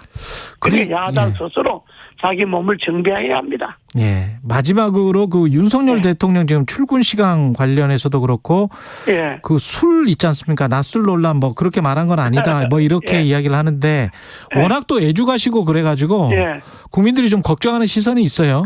그렇습니다. 예.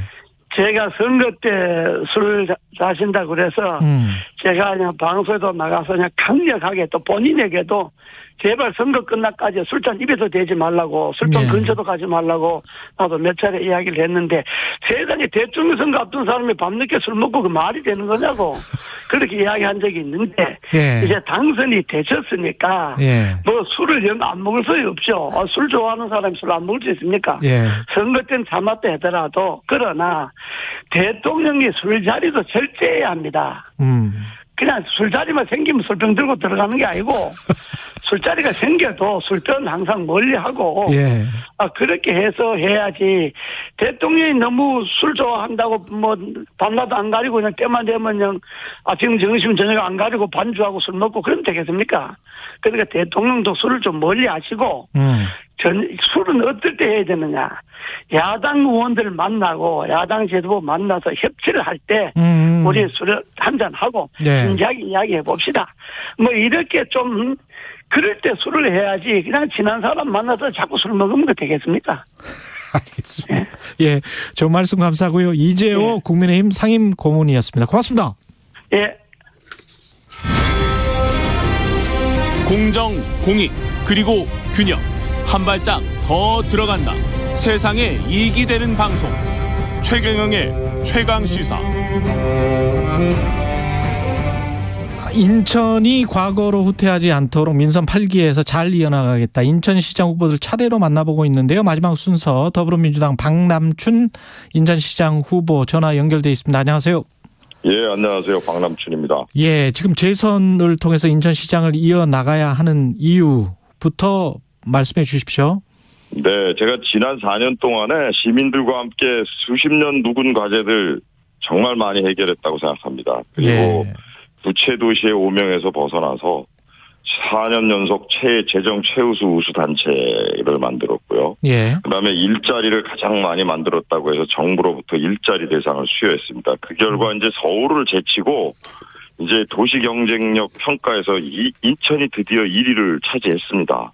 이러한 그 인천의 변화를 제가 시작을 했기 때문에 완성도 제가 좀 책임지고 해내고 싶습니다. 그래서 이 연속성을 갖고 미래 인천을 잘 만들어야 되겠다는 사명감 때문에 재선에 도전하게 됐습니다. 예.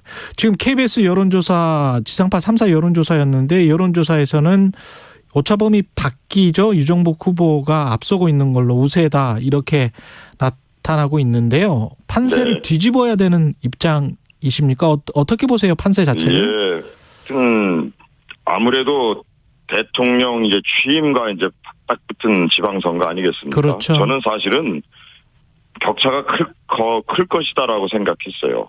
예, 그러나 지금 이제 뭐 오차범위 살짝 벗어난 지금 격차를 보이고 있는데, 예, 저는 열심히 이제 더 노력하면 이제 조만간 골든 크로스가 일어날 거로 봅니다. 선거 전까지 하여튼 유세나 토론회 이런 것들을 통해서, 그리고 이제 시장을 재임한 후보끼리의 경쟁이기 때문에 성과 비교를 해달라, 일꾼을 뽑아달라는 이런 고소를 드리면서 예. 아마 지지율은 곧 격차가 좁혀지고 드디어 역전될 것이다. 저는 이렇게 기대하고 있습니다. 이재명 상임고문의 개항을 출마가 인천시장 선거에 좀 영향을 미칠까요? 어떻게 보십니까? 예, 제가 요즘 그 이 후보와 함께 저녁마다 지역을 다니고 있어요. 그러니까 시민들하고 인사하고 사진 찍느라고 300m를 가는데 한 1시간이 넘게 걸릴 정도입니다. 그러니까 이재명 후보를 너무 좋아하고 열렬히 환영해주고 계시거든요. 예. 그리고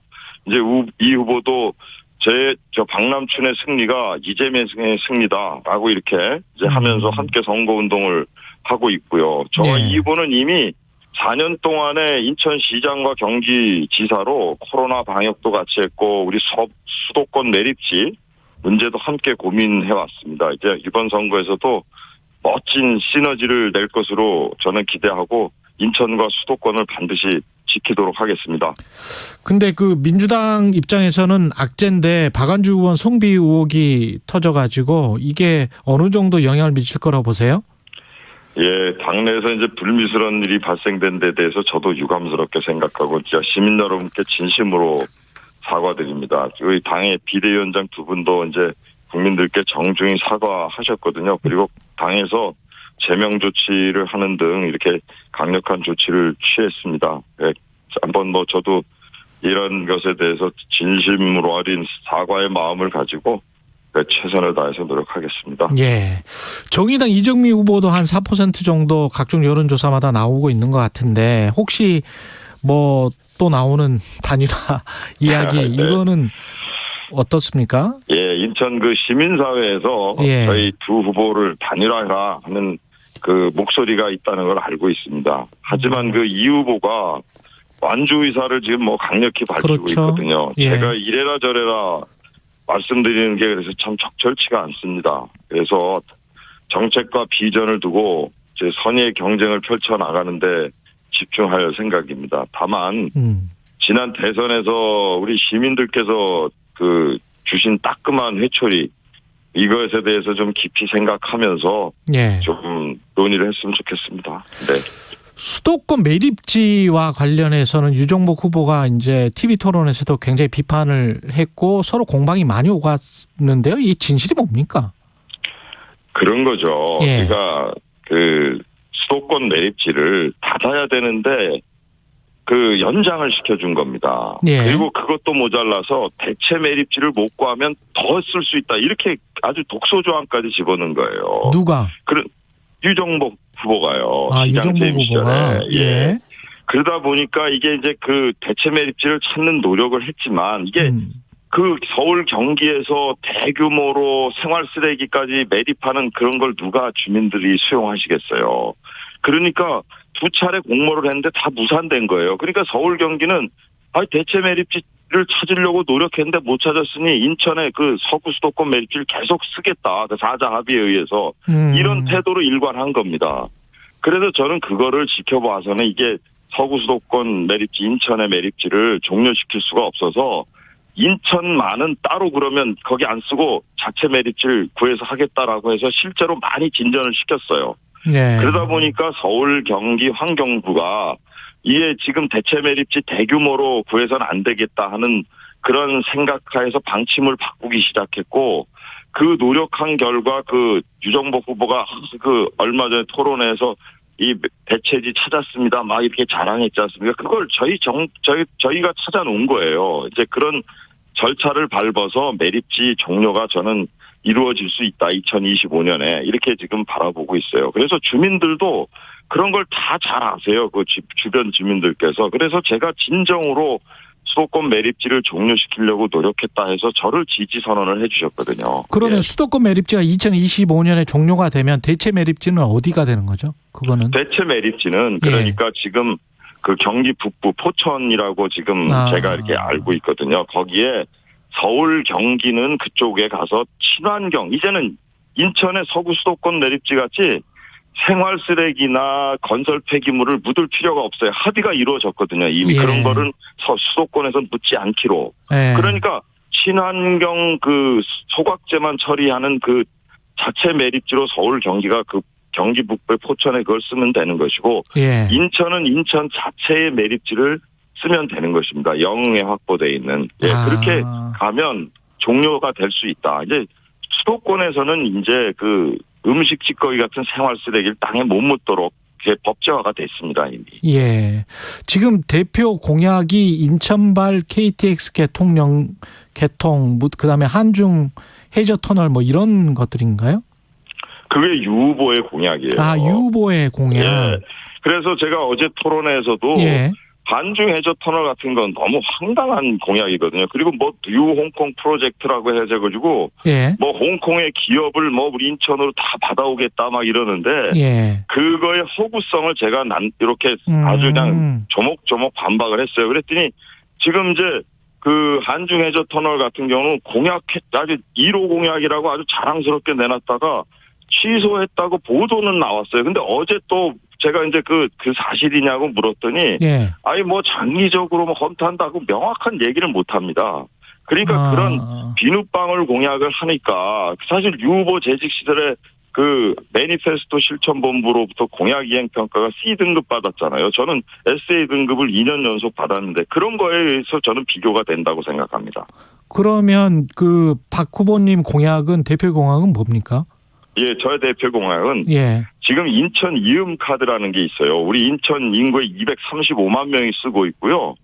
10조 규모로 발행이 됐고 시민들께 1조 가까운 그런 그 혜택이 돌아간 카드가 있습니다. 이 카드를 그 더 확대를 해서 이제는 기업 간의 거래까지 이제 확장을 하려고 그래요. 그래 되면 그 35만 중소상공인들이 이제 그 기업 간 거래도 이제 그 플랫폼을 활용을 하게 되면 100조 규모의 경제 시대가 열리게 됩니다. 이제 그래서 그걸 이용해서 공공 이음뱅크로 더 나가서 어려운 분들에 대한 대출, 그리고 학생들의 학자금 대출, 그다음에 신혼부부 주택 대출 이런 것까지 좀 확장을 하려는 생각이 있고, 그다음에 두 번째는 우리 그 직장을 가진 부모들을 위해서 돌봄을 0세부터 12세까지 완전 무상 돌봄을 하려고 지금 그 공약을 하고 있습니다. 예. 윤석열 정부가 출범하고 바로 그다음에 대선 이후 바로 하는 지금 선거라서 상당히 좀 힘든 상황이다 그런 말씀을 하셨는데 출범 전부터 이제 내각 인선이랄지 윤석열 정부의 악재도 좀 있거든요. 이 새 정부에 관해서는 어떻게 생각하십니까?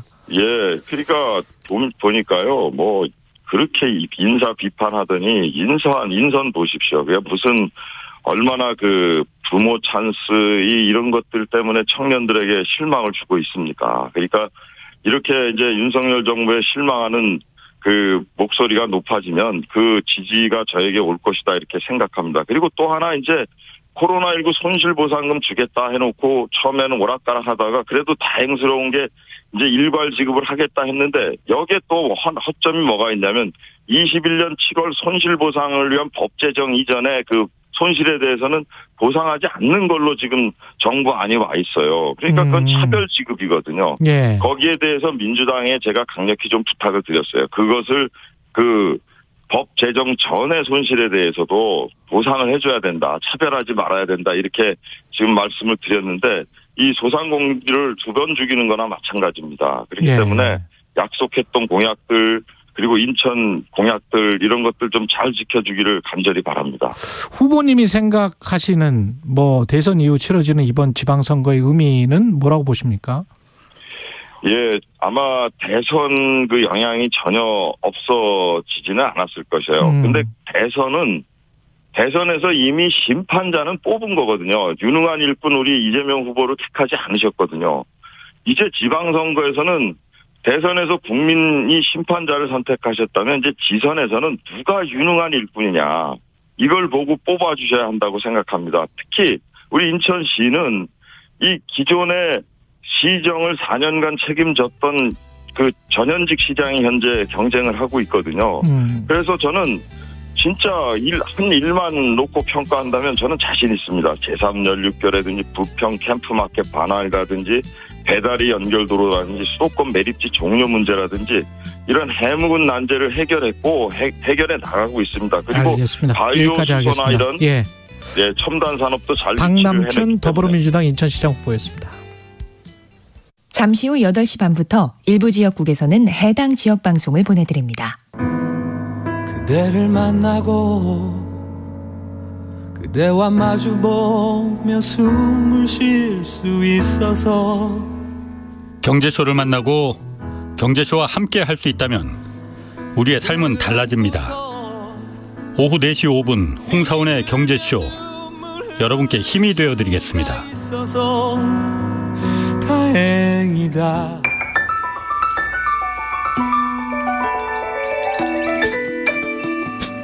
부족해도 괜찮아요. 실수해도 괜찮아요.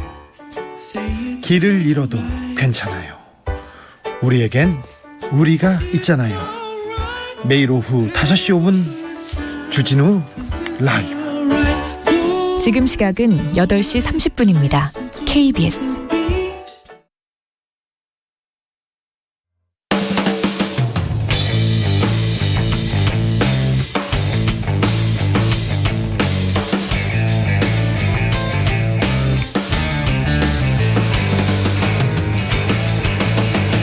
최경영의 최강 시사.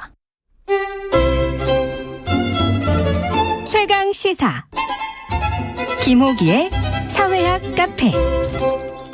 어서 오세요.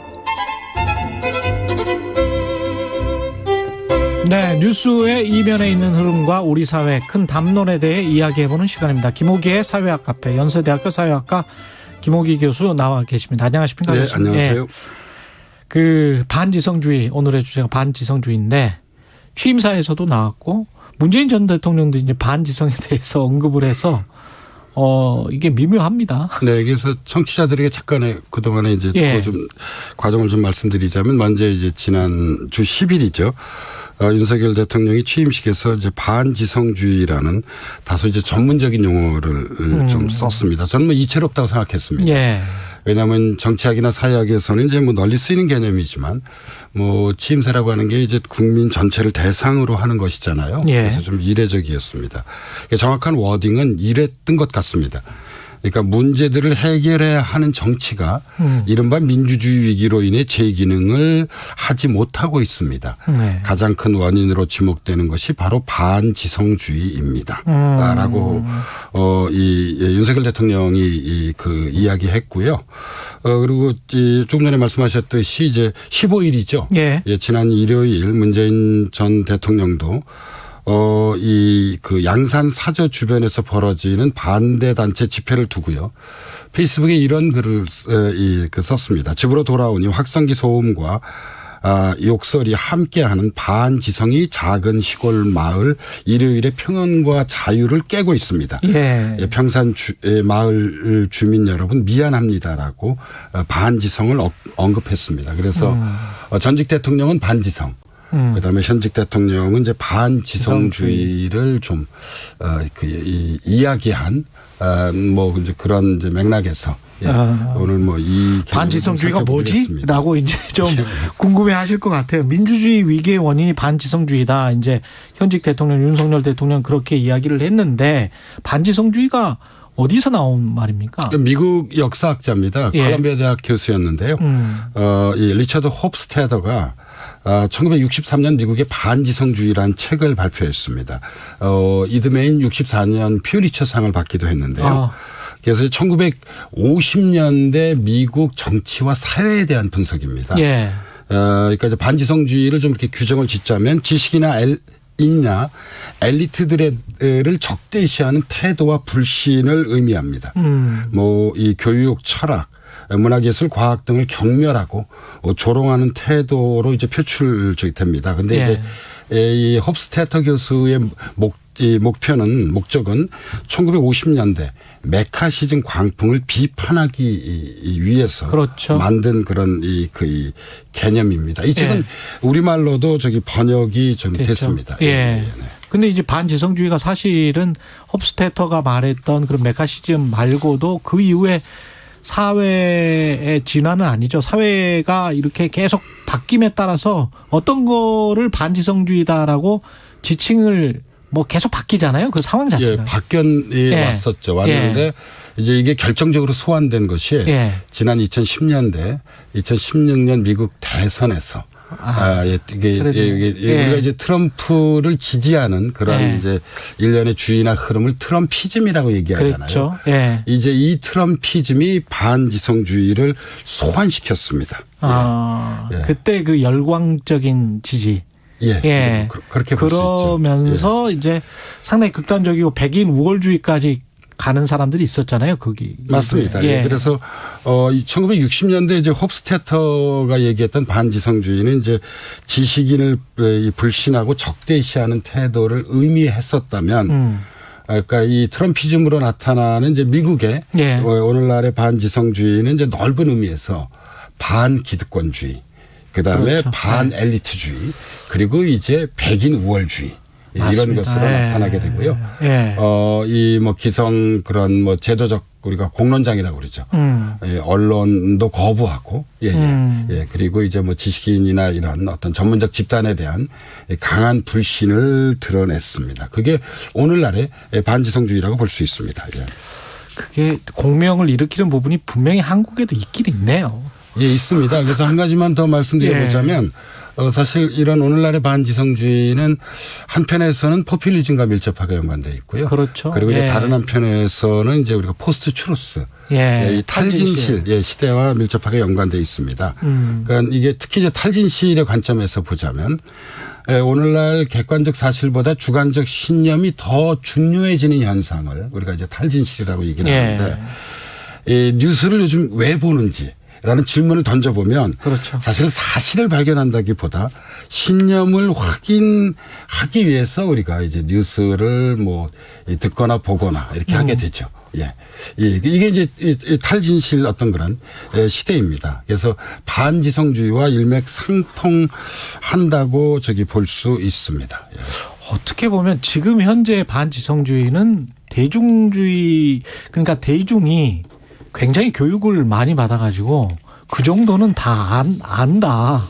그래서 자기의 신념이나 주장과 일치하는 그런 목소리만 듣겠다. 그게 이제 강화되는 그런 진영주의 같은 느낌도 드네요. 말씀하시는 거 들어보니까. 그래서 전체적인 그런 취임사에서 나타난 반지성주의에 가장 유사한 개념을 선택하라면 저는 진영 논리를 들고 싶습니다. 그렇죠. 그래서 아마 윤석열 대통령이 전하려고자 하는 메시지도 그러니까 진영 논리, 진영 정치의 폐해. 이거를 지적하기 위한 것이지 않나 하는 생각을 해볼 수 있는데요. 그런데 문제는 뭐냐면 2010년대 후반 트럼피즘과 같은 이 반지성주의가 사실 미국뿐만이 아니거든요. 전지구적으로 왜 나타났는가 하는 점인데요. 여기에는 저는 정보사회의 진전이 결정적 영향을 미치게 됐다고 봅니다. 그렇죠. 그러니까 인터넷의 보급으로 인해서 우리가 조금 전에 말씀하셨던 아주 많은 정보를 접하게 됐고요.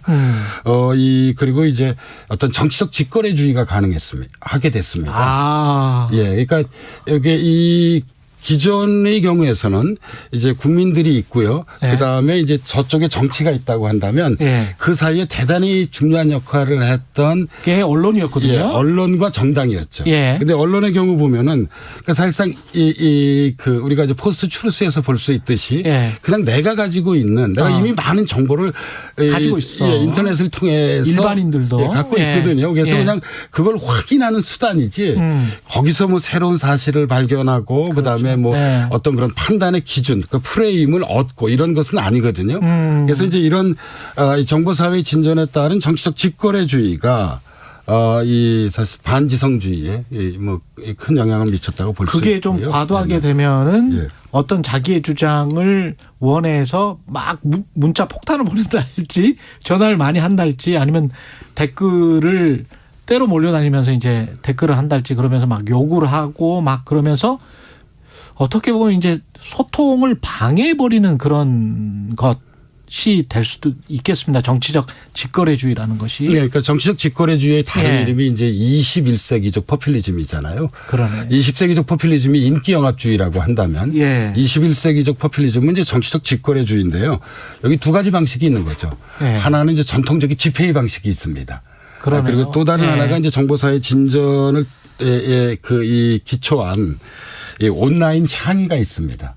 조금 전에 최 기자님께서 말씀하셨던 것이 이제 온라인 향의의 방식이죠. 그러네요. 근데 이게 참 어려운 게 한편에서 보면 참여민주주의의 확장이라고 볼 수도 있고 그렇죠. 또 다른 측면에서 보면 사실 이게 민주주의를 위협하게 되는 왜냐하면 다양한 목소리를 공존하기 어렵게 하죠. 그냥 물에 익사를 시켜버리는 것 같은 그런 느낌을 받을 때가 있어요. 그러니까 다른 목소리들이 분명히 있을 텐데 워낙 진영 논리가 강해서 그거 말고 회색지대가 사실 많은 게 세상 일 아니겠습니까? 그래서 이제 그 정치를 공부하는 제 입장에서 보기에는요. 그러니까 이런 정치적 직거래주의가 양면성을 가지고 있는 것 같아요. 한편에서는 분명 어떤 그런 참여민주주의가 강화되는 어떤 긍정적 부분도 보이고 있습니다. 부분도 있죠. 다른 한편에서는 다원주의가 숨쉴 수 있는 공간을 급속하게 축소시킵니다. 그러니까 하나의 목소리로 통일시키는 거죠. 그렇죠. 예를 들자면 정권 교체다. 예를 들자면 검수완박이다. 그렇죠. 이렇게 되는 것입니다. 그렇죠. 언론중재법 통과다, 반대다. 그래서 이 민주주의의 상당히 위협적인 요소가 되는 것은 분명한 것으로 보입니다. 그러나 이제 동시에 조금 전에도 말씀드렸듯이 또 다른 한편으론 민주주의의 확장을 보여주는 신호이기도 해요. 그래서 이제 어떤 권력에 대한 어떤 시민들이 적극적인 참여라고 하는 것이 제가 그냥 연구자의 관점에서 말씀드려보자면 빛과 그늘이 현재 21세기에는 존재하는 것이라고 할 수 있습니다. 이게 가장 극명하게 드러나는 게 저는 뉴욕타임즈 그 댓글란에 에디터 스픽이라고 해서 편집장이 픽한 거를 바로 옆에다 두고 또 추천 순위 높은 거를 바로 옆에다 두는데 우리처럼 추천 순위 높은 거는 굉장히 좀 자극적이고 한 진영에 쏠려 있는 게 있고요. 에디터 스픽 같은 경우는 정보가 많은 게 또 있어요.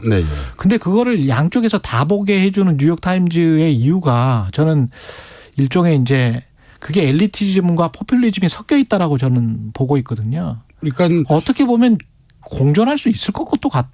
근데 이제 그런 지혜가 필요한 것이죠. 그런 지혜가. 그래서 사실 이런 정치적 직거래주의를 일방적으로 비판하거나 일방적으로 저는 수용하는 것보다는 이런 것들을 어떻게 좀 새롭게 전통적인 어떤 민주적 방식과 새로운 민주적 방식을 좀 공존시킬 수 있는 그런 새로운 어떤 방법 내지는 지혜가 필요한 것으로 보입니다. 그러니까 현직 대통령 전 대통령 다 지금 반지성을 언급했다는 게 서로 간에 뭔가 좀 생각이 있긴 있는 거예요. 속으로는. 그래서 제가 이제 이 반지성주의라고 하는 말이 일주일 전에 지난주 화요일 날 이제 우리 사회에 이렇게 취임사를 통해서 아무튼 나타나게 됐는데요.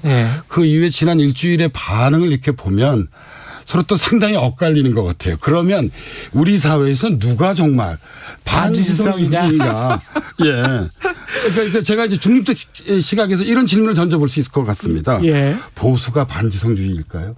아니죠. 진보가 반지성주의일까요? 그거 아닙니다. 아니면 두 진영 안에 모두 반지성의 경향이 있는 걸까요?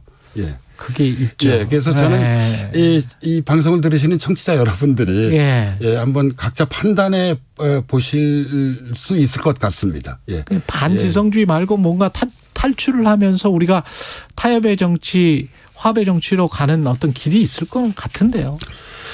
이 윤석열 대통령이 이 사실 그날 취임사에서 뭐 이야기를 하긴 했습니다. 그 해법을 과학과 진실을 전제한 합리주의와 지성주의로 예, 반지성주의를 극복해야 한다고 이야기를 했었는데요. 예. 저는 이 해법 물론 중요하죠. 예. 그러나 이거 사실 이것은 문화적 해법이고 의식적 해법이고 어떻게 보면 궁극적 해법이라고 봅니다. 그렇죠. 예, 그래서 오히려 저는 이 해법 못지않게 중요한 것은 제도적 해법이라고 생각합니다. 예, 그러니까 제도적 해법이라고 하는 것을 두 가지만 말씀드리자면 예. 하나는 포괄적 의미에서의 협치와 통합이고요. 예. 정말 나하고 생각이 다른 정치 집단하고 우리가 대화하고 어떤 그런 이 통합의 어떤 그런 이 내용들을 이끌어내야죠. 그리고 그렇죠. 또 다른 하나는 승자독식의 대통령제 하에서는 저는 이런 어떤 극단적인 대결의 정치.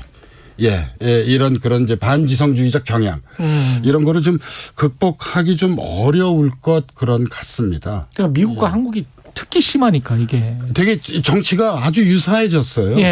이 미국과 한국 정치가요.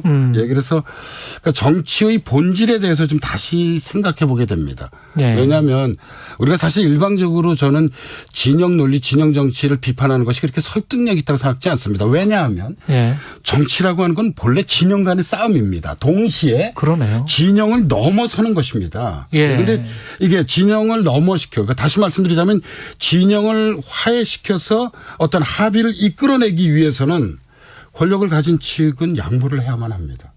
예, 그리고 권력을 갖고 있지 않는 측은 반대를 위한 반대를 그만둬야만 합니다.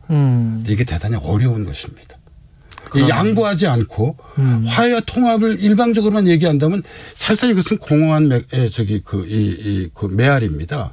예, 그리고 이 권력을 비판하는 측도 계속해서 반대를 위한 반대만을 한다고 한다면 사실 권력을 가진 측이 이게 화해하고 통합하고 싶어하는 의지를 다시 내놨던 것을 다시 그냥 자기 호주머니 속에 그렇죠. 넣게 되는 거죠. 예, 그래서 이런 부분들 그러니까 뭐 영어를 말씀드려서 죄송합니다만 우리가 이런 말이 있잖아요. agree to disagree. 그러니까 이게 뭐 그런 거잖아요. 그러니까 동의하지 않는 것을 동의해야 하는 이런 지금 다원주의적 어떤 그런 상상력 이런 것들이 우리 민주주의, 우리 사회에 매우 중요한 그런 시점이라고 저는 생각을 하고 있습니다. 알겠습니다. 사회학 카페 김옥희 교수였습니다. 고맙습니다. 네, 감사합니다. KBS 라디오 최경영의 최강시사 듣고 계신 지금 시각 8시 45분입니다. 이 시각 교통정보입니다. 출근길 정체 계속되고 있는데요. 먼저 대전 통영간 고속도로 통영 방향으로는 지곡 1차로에서 화물차 단독 사고도 발생했습니다. 수습을 하고 있는데 주변 지나기 혼잡하니까 사고 지점 잘 살펴서 이동을 해주시기 바랍니다. 서해안 고속도로 목포 방면은 비봉부터 화성 휴게소까지 10km 구간 안에서 정체가 이어지고요.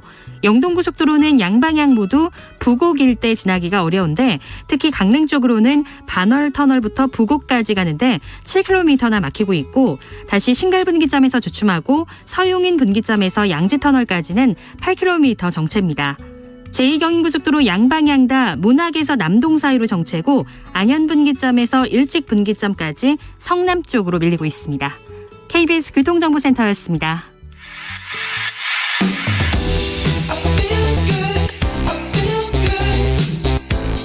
세상에 이익이 되는 방송 최경영의 최강시사. 네, 윤석열 대통령이 용산으로 집무실을 옮기면서 미군기지 일부를 시민들에게 임시 개방하겠다 약속했는데요. 그런데 국방부에서 캠프 킴 부지의 환경 오염들을 조사해 보니까 지하 9m까지 발암물질이 검출됐다.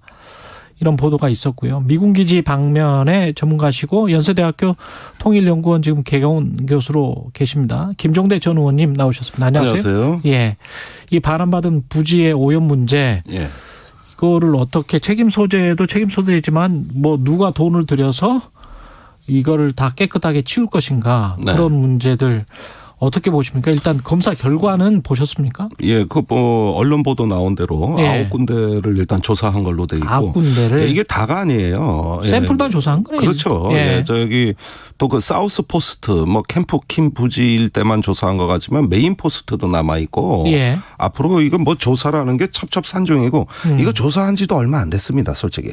그 동안에 이 미군 기지 반환 문제 얘기가 나온 게 91년부터인데 맞아요. 지난 30년 동안 한미 공동 실사를 한 번도 안 하다가 제대로 그걸 조사도 안 하다가 이제 막 거의 다 반환받을 상황 되니까 이제 와서 그 국방부가 환경관리공단에 의뢰해가지고 몇 군데를 샘플 조사한 것이고 그 결과 생각보다 오염이 심각하다. 이런 어떤 데이터들이 나오고 있는 거거든요. 그러면 이거를 뭐 오염된 땅을 드러내지 않고 그 위에 뭐 아스팔트나 보도블록 잔디 등을 덮겠다는 게 지금 윤석열 정부 측의 이야기인 것 같은데. 그렇습니다. 이게 가능한가요? 이게 바로 반지성주의라고 저는 생각합니다. 공원이란 게 뭡니까? 가서 뛰어노는 거예요. 공원이. 아니 공원이라는 게 인간의 아이들. 어떤 그 건강과 행복을 위하여 어떤 도시의 쉼표를 찍는 것이고 그러려면은 그 토양에 대한 정화는 기본이고 그 위에다가 어떤 새로운 그 도시의 공원 기능에 맞게 공사를 해서 제대로 된 휴식 공간을 시민한테 돌려주자 이런 걸 갖다가 공원이라고 하는 거지. 뭐 토양 위에다 아스팔트를 왜 깝니까? 아스팔트가 무슨 공원이에요, 광장이지. 이런 게 반지성주의예요. 도대체 말이 안 되는 얘기. 그다음에 또 오염이 체류 시간을 제한하겠다. 네, 오염이 많이 된 데는 그 저기 출입 시간을 제한하겠다는 건데. 이게 뭡니까 이게? 그러면 이제 공원에 무서워서 못 가는 거죠. 특히 아이들 데리고 공원에 가는데 체류 시간을 제한할 만큼의 오염도가 있다는 거를 정부가 스스로 알고 체류 시간을 제한해서 공원에서 놀아주세요 이래 버리면 그 공원에 갈까요? 사람들이? 아니 그러니까 도대체가 이게 공원이라는데 이렇게 집착을 해가지고 그 용산 집무실 인근에 어떤 하루빨리 올해 내로 뭘 그냥 공원을 조성해야 된다. 막 밀어붙이는 거거든요. 그러다 보니까 이런 엉터리 같은 이야기들이 나오고 도대체 이런 어떤 그 공원에 사람들이 놀러 갈 때 기분이 좋을까요? 그 앞에 거기 가가지고. 찜찜해서 못 가겠어요. 그러니까 도대체가 이런 어떤 그 발상이 나오는 게 이게 뭐 서울시라든가 국토부 환경부에서 모여가지고 관계기관이 합동 검토해서 이런 대안을 발표하겠다는 것도 아니고 오로지 그냥 대통령실에 밀어붙이기로 이렇게 발표되는 거거든요, 지금. 그러니까 인수위 때도 그 집무실도 그런 식으로 일 처리를 하더만 용산공원까지 이렇게 문제를 처리하게 되면 암담합니다, 솔직히. 그 의원님께서 지난번에 일전에 용산기지에 미군 정보 수집 시설이 묻혀 있다.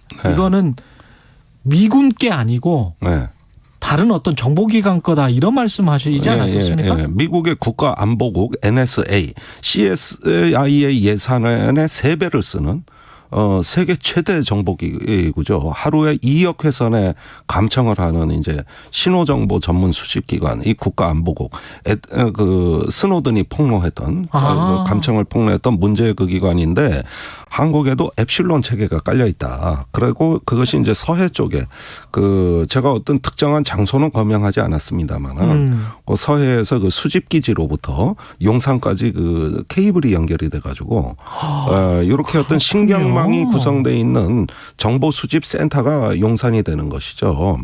그래서 그 한미 간의 이면 합의 이게 뭐 정부에서 사실은 국방부가 이면으로 합의한 것은 용산 기지가 반환되더라도 어떤 미군이 지정한 지역에는 1m 이상의 땅을 팔 수 없는 이런 어떤 의무 규정을 둔 겁니다. 그렇게 되면 지상은 반환받았는데 지하는 반환을 못 받은 거예요, 이거에. 그래서 혹시 이 말을 하는 건가? 그냥 아스팔트 보도블록 잔디를 덮겠다는 게? 아니 그러니까 지금까지 환경오염 조사를 왜 못했느냐. 그 지하에도 보안시설이 있기 때문에 못한 거예요. 그러니까 민간 환경단체가 못 들어갔던 겁니다. 그렇군요. 이런 게 다 국가 안보적 이유로 인해 가지고 베일에 쌓여 있었던 거고 환경적인 규명을 할 수 없었던 사정들이거든요. 그러니까 이런 문제들은 용산으로 집무실 이전할 때 모르고 한 거 아닙니까? 미군 기지 반환받을 때 이런 문제가 있다는 건 몰랐잖아요. 그러니까 이래서 관계기관 전문기관에 그 충분한 어떤 그 보고를 받고 설명을 받고 결정을 했었어야 된다 이 얘기예요. 그럼 서해부터 지금 용산까지 케이블이 연결돼 있다면 정보 수집 시설이 거기에 있고 그럼 일종의 이제 데이터 수집 시설이 거기에 있다는 이야기잖아요. 네, 그러니까 이 서해나 이런 데 있다는 건 무슨 얘기냐면 앱실론의 감청 위성이라든가 어떤 주변의 정보 자산으로부터 그 수신하는 센서가 그 배치돼 있다는 거고 거기에 센서로 수집된 데이터가 용산으로 온다는 거예요. 그러면 이거는 어떻게 지하를 파헤치지는 못하겠습니다. 아니 미군이 이제 이런 문제 그 한미 간의 그 비밀 합의를 이유로 들면서 그걸 제지하면서 그래도 공사를 하겠다 그러면은 이전해야 될 테니 비용을 부담하라 그러겠죠. 그 돈만 있으면 해결되죠. 아 그런가요? 네. 지하 시설도 돈만 있으면 해결되는데 그 비용은 누가 냅니까? 그러니까 이 한미 간의 토지관리 연합계획이라는 게 있어요. 이 원칙에 따르면 항상 요구자 부담이에요. 예를 들면 용산에 있는 부대를 평택으로 가라는 건 한국의 요구사항이니까 이건 한국 정부 부담이고 동두천에 있는 2사단을 평택으로 옮기는 건 미군의 요구사항이기 때문에 미군이 부담하는 거예요. 이렇게 요구자 부담 원칙인데 이 정보시설이 깔려 있는 거를 저 공원 조성을 위해서 옮겨달라고 요구하는 게 한국 정부가 되면 한국 정부가 그 비용을 내라. 아 그렇게 되는 거예요. 이렇게 항상 그렇게 문제가 저때까지 진행돼 왔던 거죠. 그러면 미군 기지 반환 받고 우리가 공원을 조성하겠으니 그 오염 시설 같은 경우는 당신들이 오염시켰으니까 그 미군이 부담해야 된다. 우리는 그렇게 얘기하는데. 근데 그쪽에서는 전 세계에서 미군 기지의 환경 오염 비용을 미국이 부담한 전례가 없다. 아 그래요? 예, 그래가지고 그게 말이 되냐 그러면 막 오염시켜도 될 거냐 이러니까 살짝 양보했어요.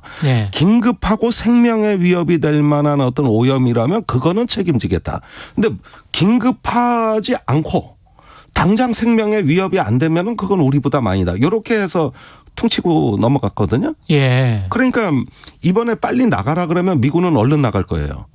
먹튀죠. 그러니까 우리 환경오염 부담 비용 그거는 잡아둬야 협상이 되는 건데. 그러네요. 나가라 그러면은 아니 당연히 나가지. 평택에 이미 기지 다 졌고. 얼른 나가죠. 단 지하는 건드리지 마. 아 지하는 이면 합의가 있어. 이렇게 되는 거예요. 이면 합의가 있군요. 그 정화 작업과 관련해서 0274님이 이런 질문을 하셨어요. 난지도도 공원으로 쓰는데 정화 작업만 잘하면 괜찮지 않을까요? 이런. 난지도 같은 경우는 그 위에 토양을 쌓아 올렸지 않습니까? 그래가지고 이제 그 일대를 새로 조성한 건데 이번 경우에는 이 채굴을 해서 이거를 전부 파내서 다른 데 가져가서 정화를 해야 되는 거죠. 그렇게 되는 이 거군요. 상태에선 정화가 안 되죠. 그러네요. 그러면 땅을 몇 메다 깊이로 파야 되느냐 이 전체로. 근데 그 1m로는 파면 안 된다는 거잖아요. 그러니까 지금은 정보시설 때문에. 그 1m 파서는 안 된다는 게 어딘지는 우리는 몰라요. 우리는 비밀이니까. 그 위치는 모르고. 위치는 몰라요. 그런데 거기에도 이제 용산 그 사우스 포스트 속에 그 옛날에 미군이 쓴 기지에 쓰던 정보관리센터가 있는 걸로 아는데 아마도 그 부분이 아닐까. 저는 그렇게 추정만 하는 겁니다. 그런데 이 오염 정화를 위해서는 땅을 다 파뒤집어야 되거든요. 이건 난지도하고는 다르단 말이에요. 그럼 용산공원을 빨리 이렇게 개방을 하려고 하면 어떤 정치적인 이유도 있겠지만 이게 협상력이 확실히 떨어지겠습니다. 우리는. 그러니까 빨리 뭘 하겠다. 벌써 접고 들어가는 거죠. 돈을 내야 된다. 그렇죠. 우리 필요성만 계속 강조하는 거니까. 그렇게 되면 협상력은 약화되는 것이죠. 여기까지 듣겠습니다. 나머지 문제들도 많은데 다음 시간에 나중에 또 초대를 하겠습니다. 김종대 전 의원이었습니다. 고맙습니다. 감사합니다. 5월 17일 화요일 KBS 1라디오 최경영의 최강시사였습니다. 고맙습니다.